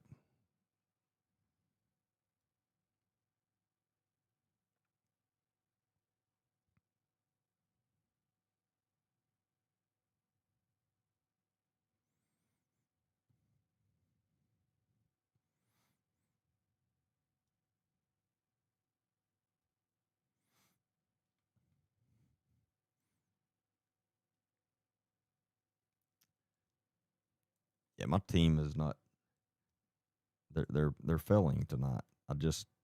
Somebody just asked about the comments, and I forgot. I did not put any of the comments up. I don't have room to put them all up, but I can put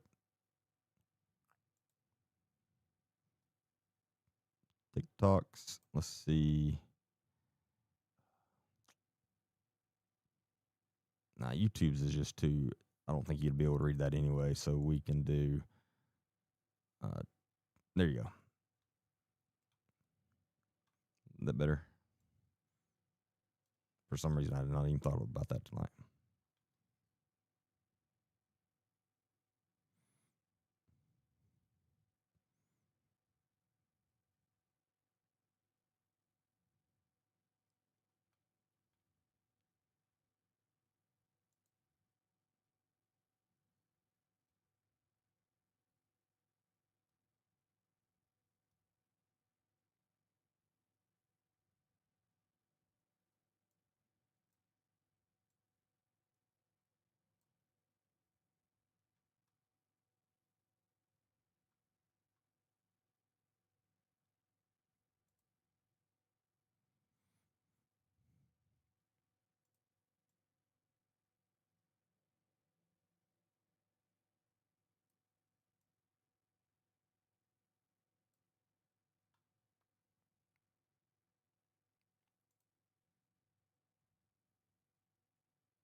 Go to my Rumble and I will tell you exactly what I think.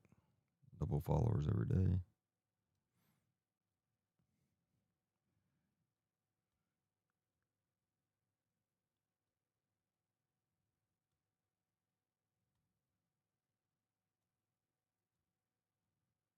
I appreciate that advice. For sure.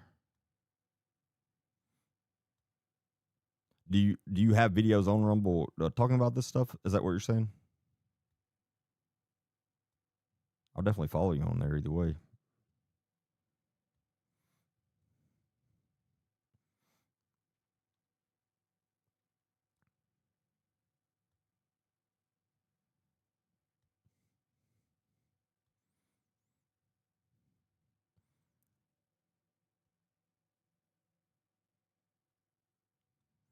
I mean, it's been silent from the kidnappers, from what I understand. They sent the one, as far as from what I understand, and I may be wrong, but from my understanding, the only legit note or email, whatever, was the original one sent to TMZ. And uh, again, reportedly, it had information that only someone involved would know. But from my understanding, that's the only communication they've gotten from them. And in that note, it said that would be the only communication they would get.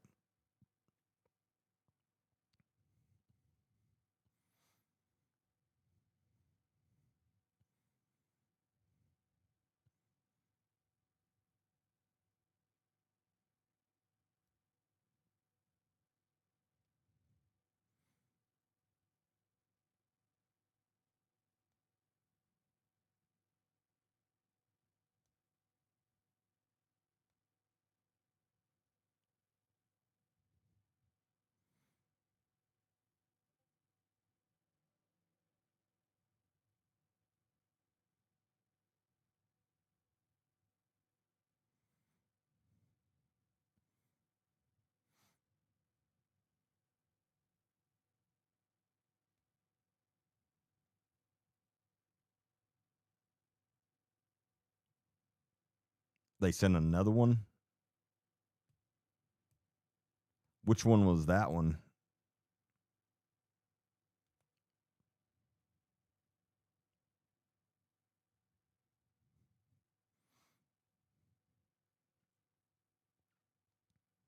Yeah, Sean. No, like I said, that I would love to just that be the only one I'm on. Uh, that's definitely not logical right now, monetarily wise, because the other ones are paying. But Again, I have to build my audience up over there a lot more, but if it ever gets to that would be what I prefer.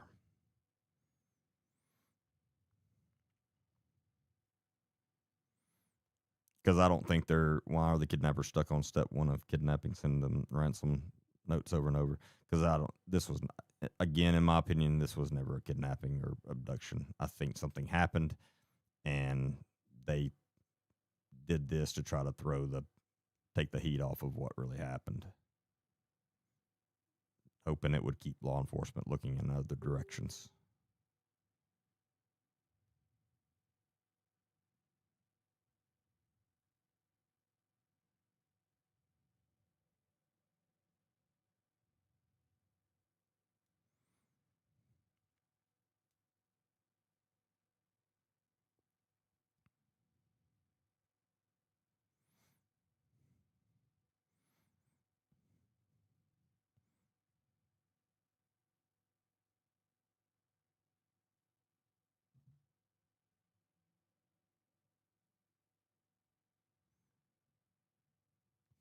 But yeah,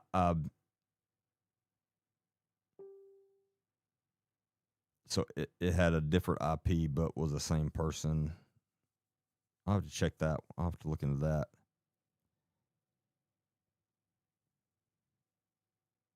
If I'm one of the kidnappers, I'm asking, when do we get paid? See, here's the thing. They've been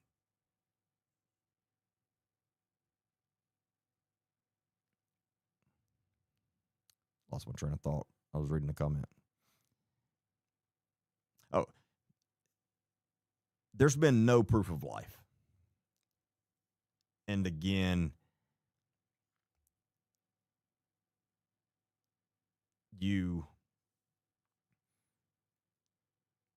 that's the only sure way that you're probably going to get paid at all. So the fact that there's been nothing, again, it makes me think this was never what that was. And there's no proof of life and I hope I'm wrong. I really hope I'm wrong, but is because she's not alive. I would give it about a 5% chance at the most that she's still alive at this point.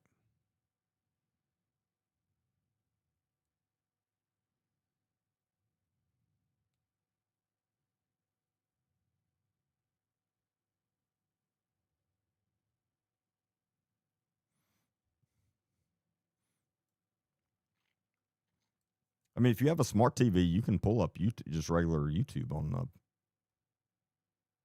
your TV, and you can pull my live up there, and it'll be on the screen on your regular TV. That's very simple.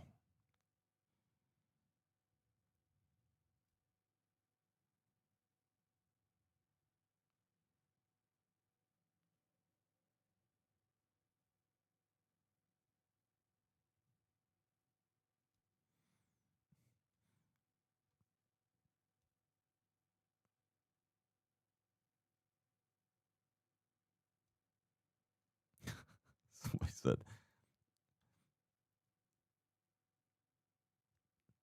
yes. So steps to kidnapping in case the kidnappers are watching: 1, kidnap person; 2, send note; 3, proof of life; 4, get paid; 5, get caught. It's very, yeah, I agree.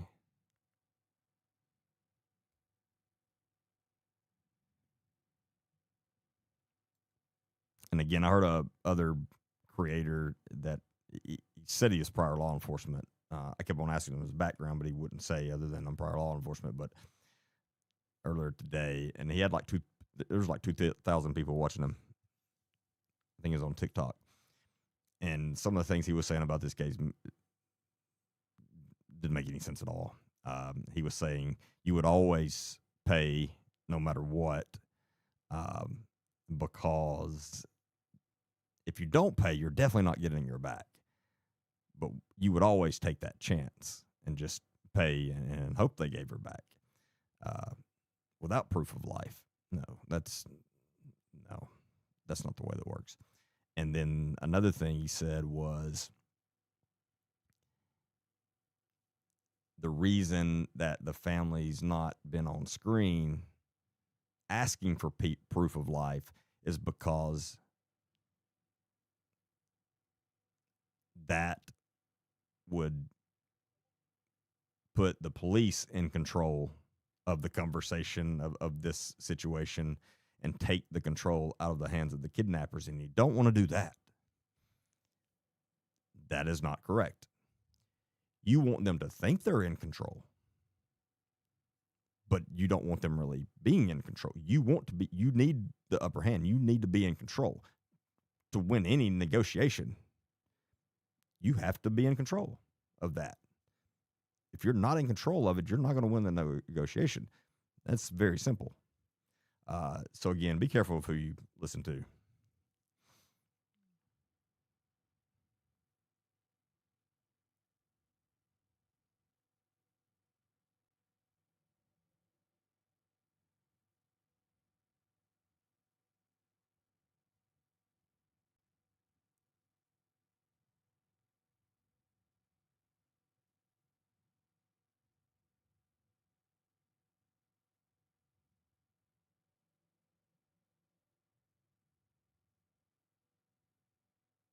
No, I agree with you, Doris. Doris said at 84, people deserve to live happily and stress free. They earned it, and she's angry that she was not allowed to do that. No, it's horrible. It's whoever's behind it is evil and deserves everything that they will get. Uh, it's horrible, and for the family too. I cannot imagine what they're going through, and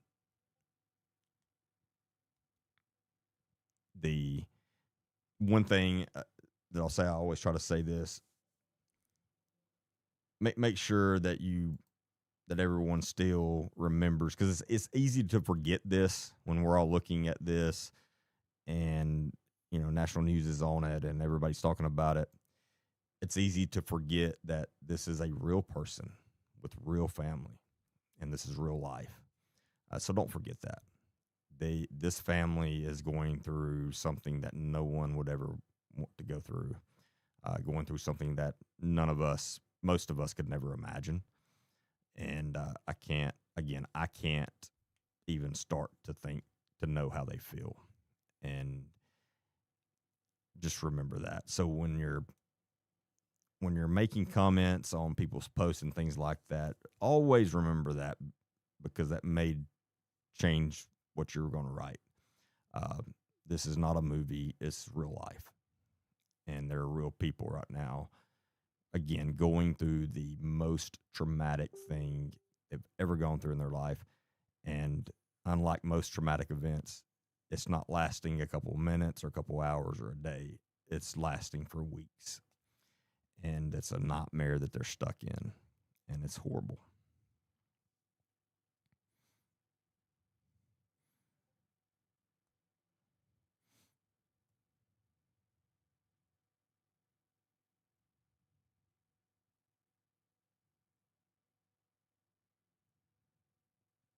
Yeah, Abby, that's what I've said from the beginning as well. Why wait 2 days, three, however long it was? I know it was at least 2 days to send a ransom note that doesn't make any sense.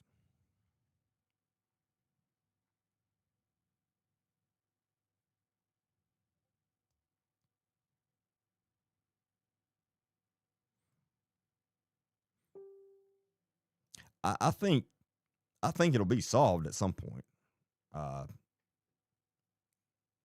with probably all the federal resources that is available on this. I think it will be solved at some point. Again, unfortunately, and I hope I'm wrong, but I don't think she's alive anymore. But I do think it will get solved, and those people be brought to justice. No, no new updates as far as anything breaking this evening or anything.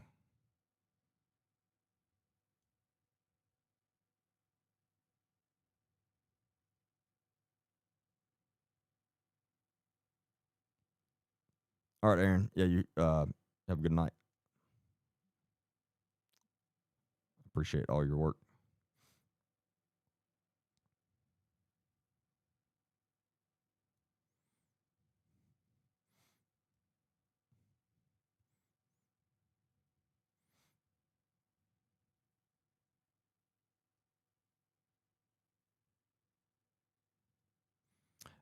Sean, I don't think she was taken days before anything, simply due to the her her pacemaker was still hooked up and uh, through the via th- to the internet via her phone via Bluetooth, and they saw us.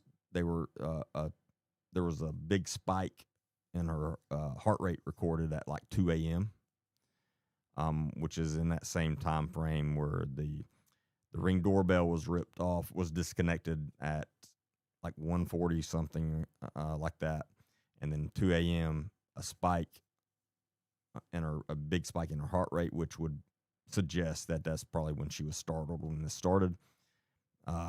And then 20 something minutes later, her pacemaker disconnected from the Bluetooth and has been gone since.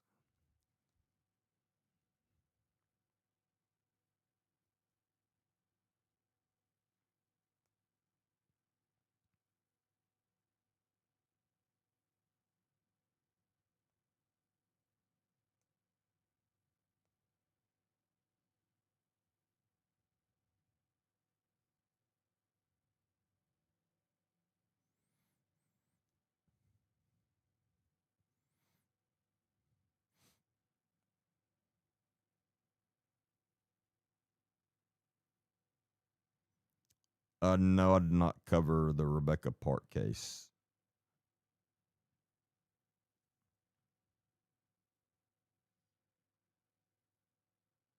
Yeah, the according to the reports, it right at 2 a.m. was a big spike.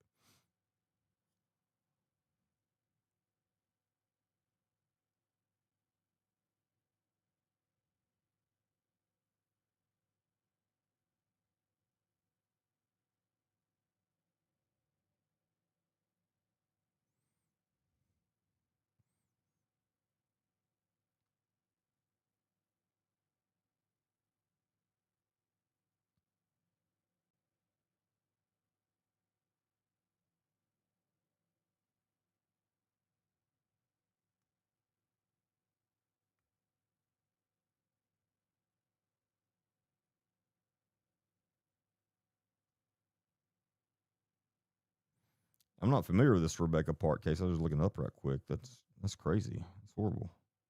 Wow.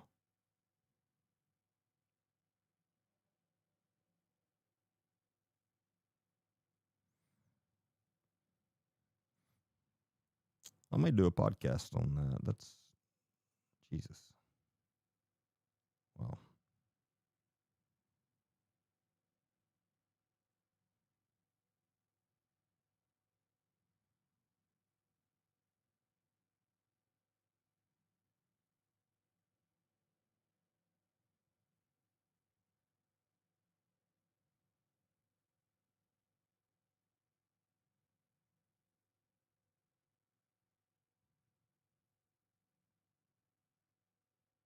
Oh my God.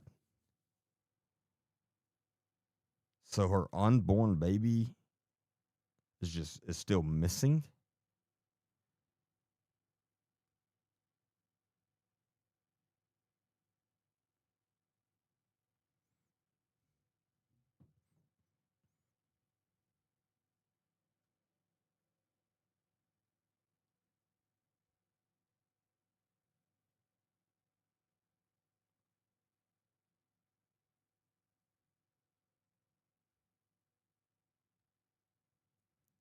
Yeah, I'm gonna look into that.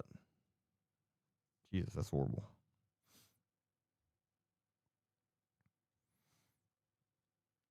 From my knowledge, I don't think there was evidence of forced entry.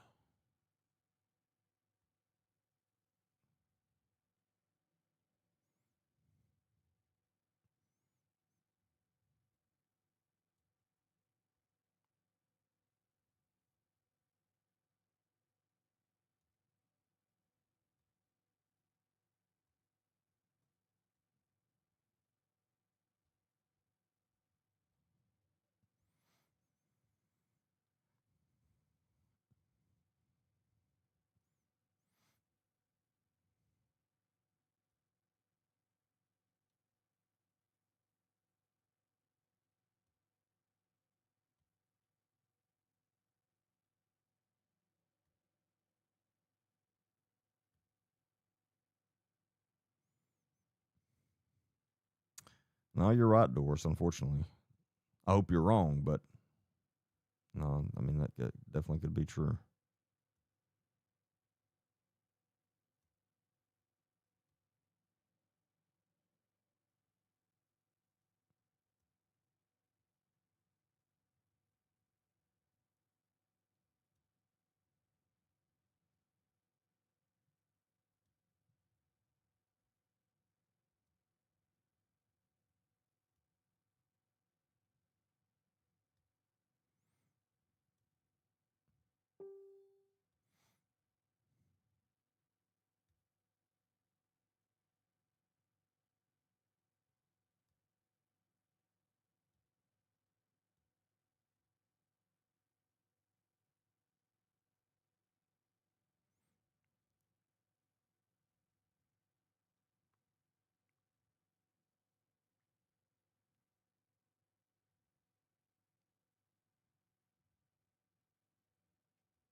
Uh, the only I'm not sure about that. I just glanced at the headlines of it.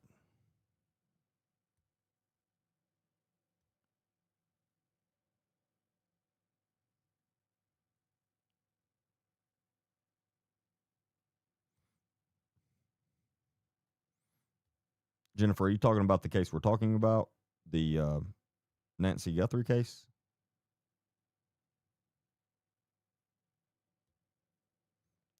Arizona.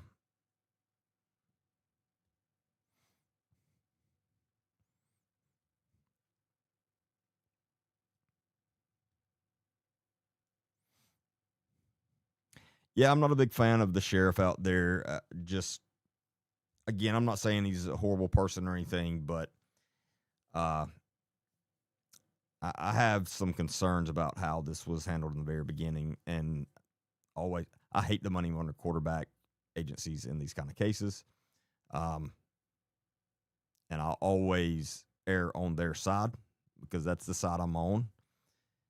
But there are some things from in the very beginning of this that I don't understand how they overlooked, and that, and then not before was it Saturday night when he went to the basketball game. That shows very piss poor judgment on his part. Yeah, the biggest case in the country by far. All eyes are on your county, and you didn't stop and think, you know what? It might not be a good look for me to be seen out at a NCAA basketball game relaxing. Um, not again. I'm not saying that's the worst thing ever that he did, but it shows that he has very piss poor judgment, and that's very telling to me.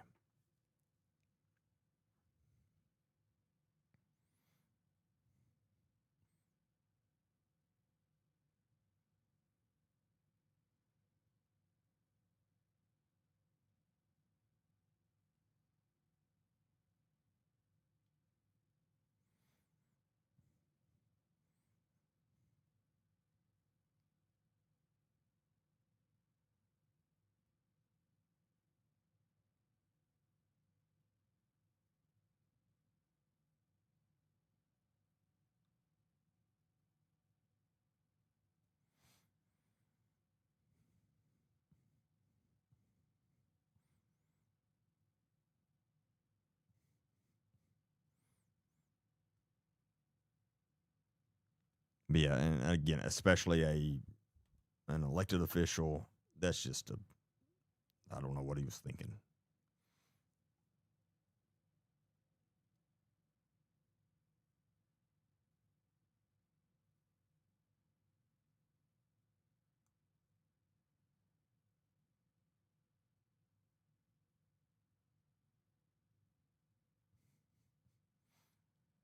I mean, the FBI wouldn't have told him to go.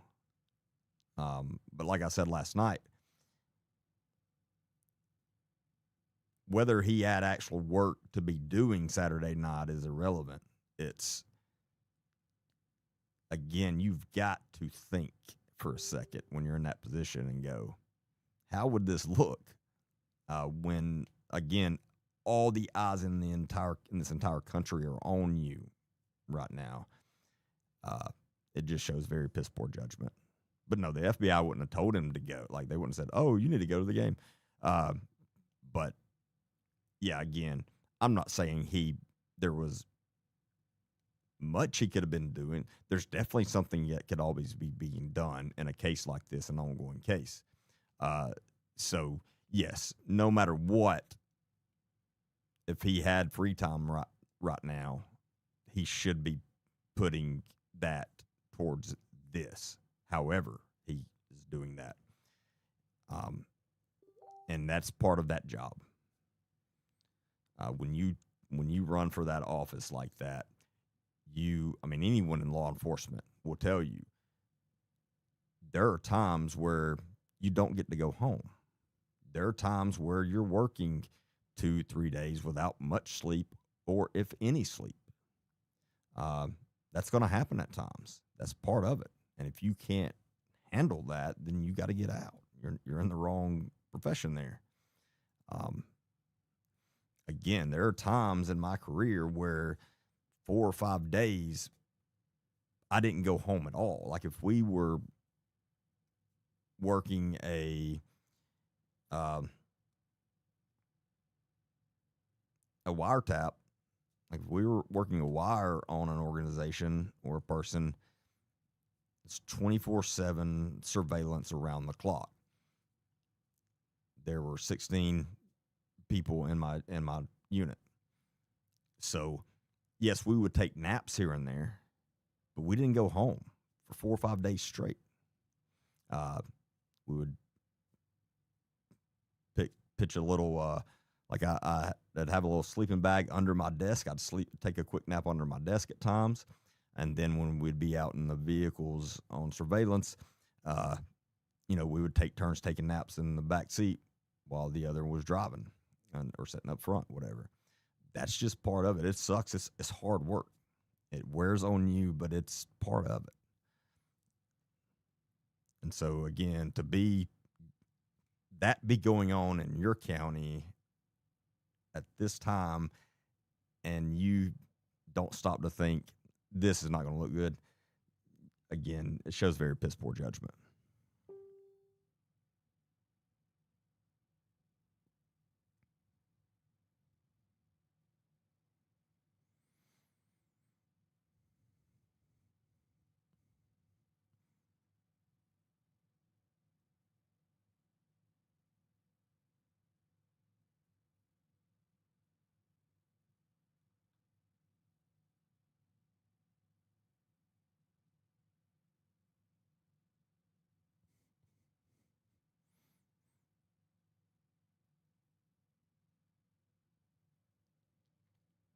I mean, as far as I know, the FBI, this is the FBI's case now.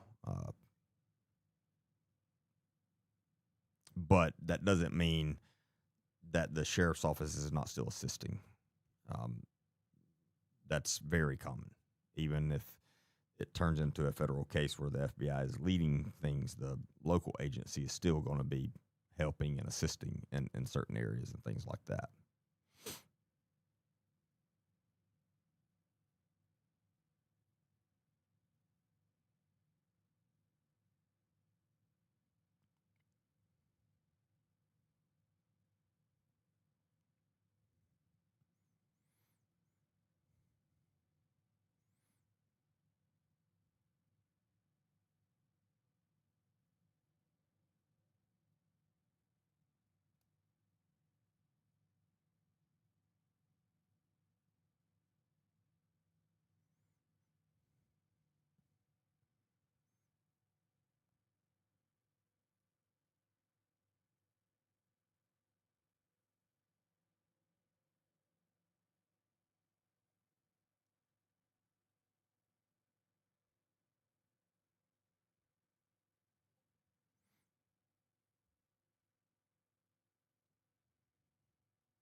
It's a very good point. Debbie said, I'm sure many of those police officers and detectives, investigators would have loved to have been at their kids' games.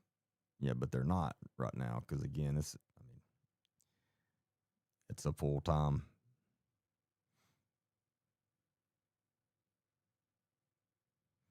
Nancy, I just saw the headline literally like just not long before I got on live tonight. Uh, so I wasn't able to look at any of the details, but I'm going to for sure.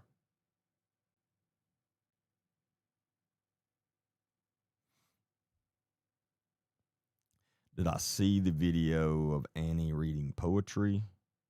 No, I don't think I've seen that video. Like, is this a new video that's been put out or something, or is this an old video?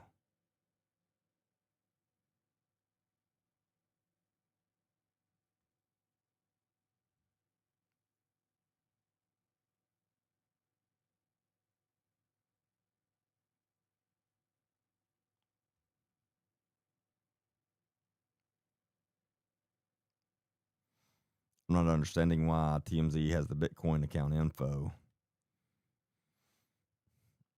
Because the letter was sent to them. So, I mean, that makes sense.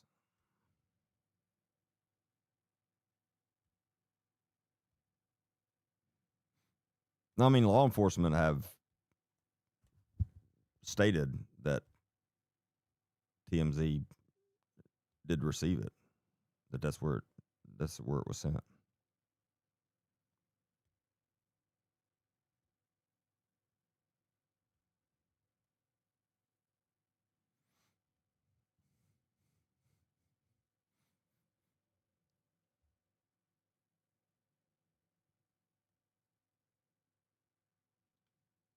Who are you talking about, Tammy?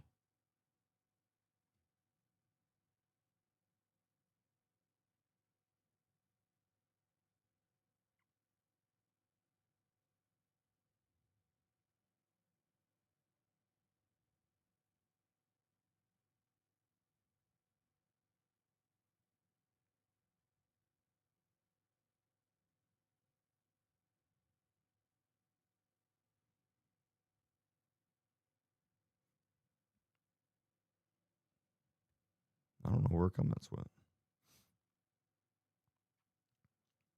Oh God, I'm gonna go over this right quick, and then I'm gonna go for the night. This speaking about talking about sheriffs.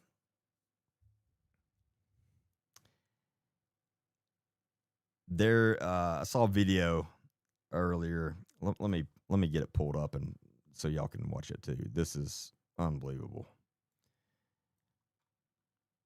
This would be the guy that I think Fox News and CNN will later have on as an expert in law enforcement. It'll make sense in just a second.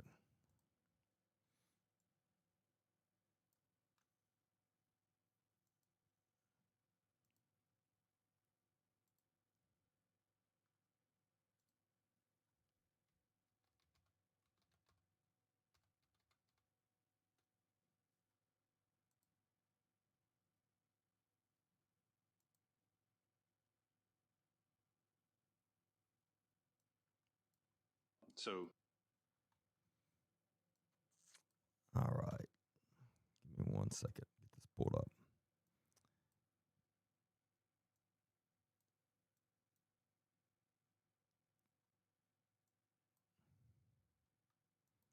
You're about to see how dumb some of these leaders are.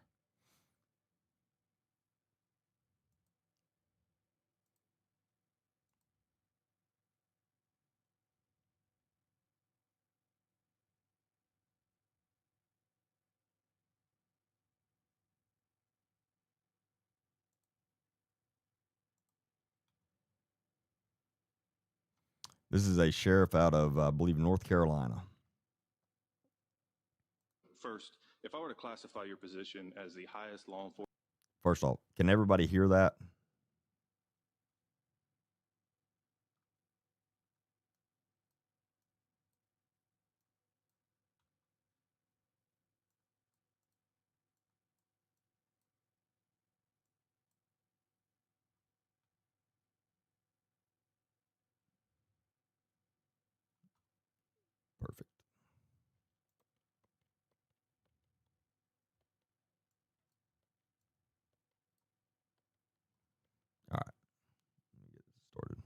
enforcement officer in the county.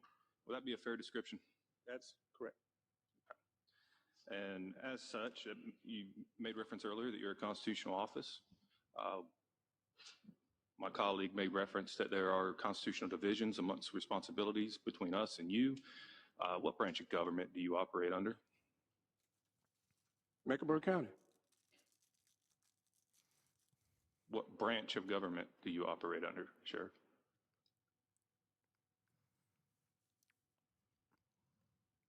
Constitution of the United States. Correct. That is what establishes the branches of government. I'm asking which branch you fall under. Mecklenburg County. I'm a duly sworn Mecklenburg County Sheriff. We answer to the people of Mecklenburg County. This was not where I was anticipating getting stuck. Are you aware of how many branches of government there are? No. Okay. For the sake of debate, I will move on and say there are 3 branches of government: legislative, executive, judicial. Of those 3, which do you believe you fall under? I believe I fall under the last one. Would you say it to me? Judicial. You are incorrect, sir. You fall under the executive. And as a member of the executive, what do you believe your primary function is? Care and custody of those in my custody at the Mecklenburg County Detention Center. That is part of what your responsibilities as sheriff are, sure. But as a member of the executive, your primary function is to execute upon the law, to enforce the law. So first, if I were to classify your position as the highest law enforcement officer in the county, would that be a fair?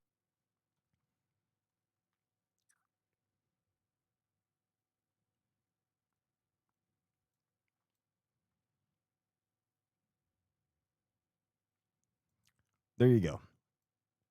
And that is real. I have no explanation. It's on one hand unbelievable and hilarious. On the other hand, it's extremely scary and sad. A very, very basic civics question. Very basic that a 5th grader should know. A sheriff did not know. Didn't even know how many branches of government there were. My 11-year-old knows all of this because we go over it all the time because it's very important. We'll be driving around. Hey, how many branches of government there are? He'll say 3. Which one does the president fall under? He'll say executive. Which one do judges fall under? Judicial.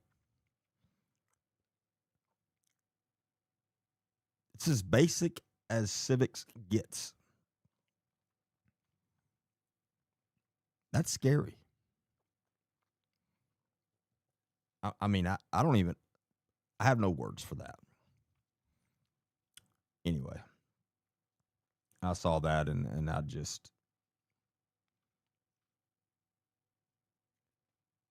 I wish I could say it surprises me. But again, it doesn't.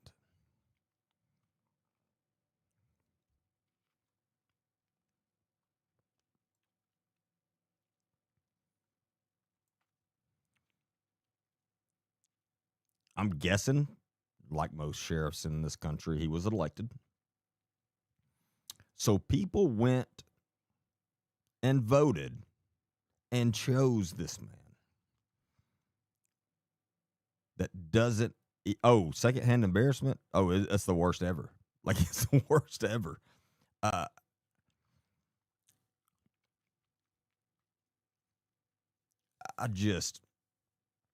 Jesus. It blew my mind. A sheriff. You saw how much it shocked the person asking the questions. He had no idea that he was going to get stuck on that part.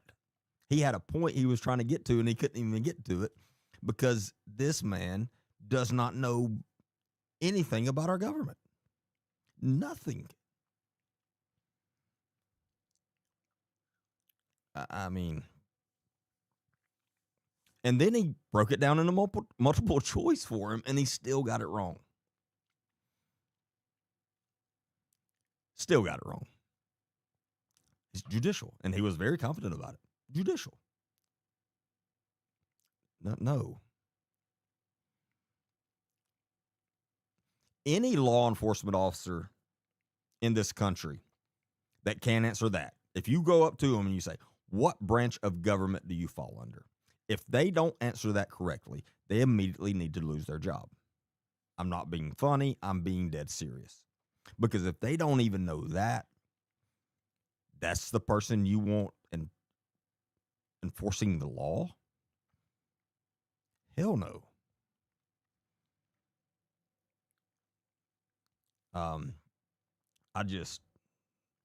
I could go on and on about it, but I wanted everybody to see that because it just, wow. It blew my mind.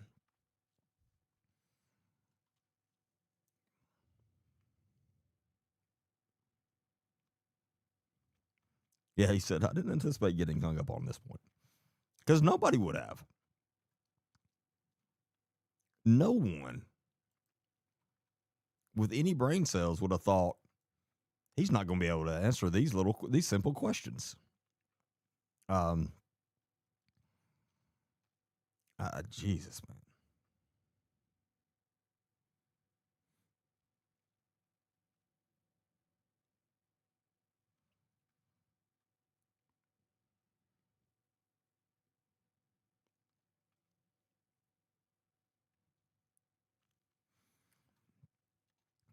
But with that, I appreciate each and every one of you being on here, and I really mean that. I appreciate all the support. The only thing I ask of you is to follow me, please, and tell your friends and family. Please follow me on all the platforms that you're on. Again, you can find me on everything under Agent D Baker, and other than Facebook, and it's just my full name, Derek, Derek Baker. And my full podcast are all published on YouTube, Rumble, Spotify, and Apple Podcasts. So that's where you can find my full podcast. I go live every Monday, Wednesday, and Friday nights from 8 p.m. to 10 p.m. And then sometimes when there's a big story out, I'll go live on the weekends as well. If there's anything at all I can do for any of you, don't hesitate to message me. Obviously, it will probably take me a while to get to your message, but I do go through all the messages at some point, and I try to respond back to as many as I can. If you have any information about any cases, whether it be something I'm covering or anything or something you'd like for me to cover, send that to me. And if you send me any sensitive information, I will never ever repeat your name, such as if you know specific things about a certain case, but you don't want to be mentioned, I can promise you that you will never be mentioned. I'm very serious with that. I treat that very serious. And my team doesn't even see names. I pull information from the stuff, and then I send them the information, but they don't know names either. They're also under NDAs as well, but I take that very serious. So don't worry about that. If you or anyone you know is interested in being a guest on my podcast, Truth Recon is the name of my podcast, but again, you can find everything under Agent D Baker. You can email agentdbaker315 at gmail.com. It's agentdbaker315 at gmail.com. And my booking manager, Christy, will be glad to get back up with you. She will get back up with you and ask you a few questions, and then she'll get with me, and then we'll go from there. I welcome anyone. Everyone's got a story, and it doesn't have to be about a specific topic. Also, most of my podcasts are very laid back, so it's just us having a conversation. If you are where you can be in person, that's great. We can do that. If you're not, then we can do it remotely as well. So, again, just let us know. But I hope you all have a great rest of your Monday night, and I will see y'all back Wednesday.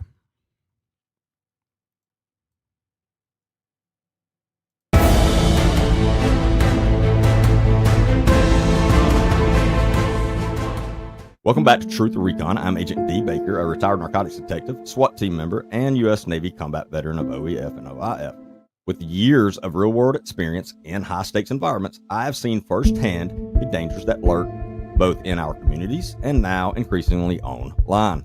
These conversations can get raw, they can get heavy, and sometimes they may not be suitable for children, so consider this your disclaimer. But if you care about truth, justice, and accountability, then you're in the right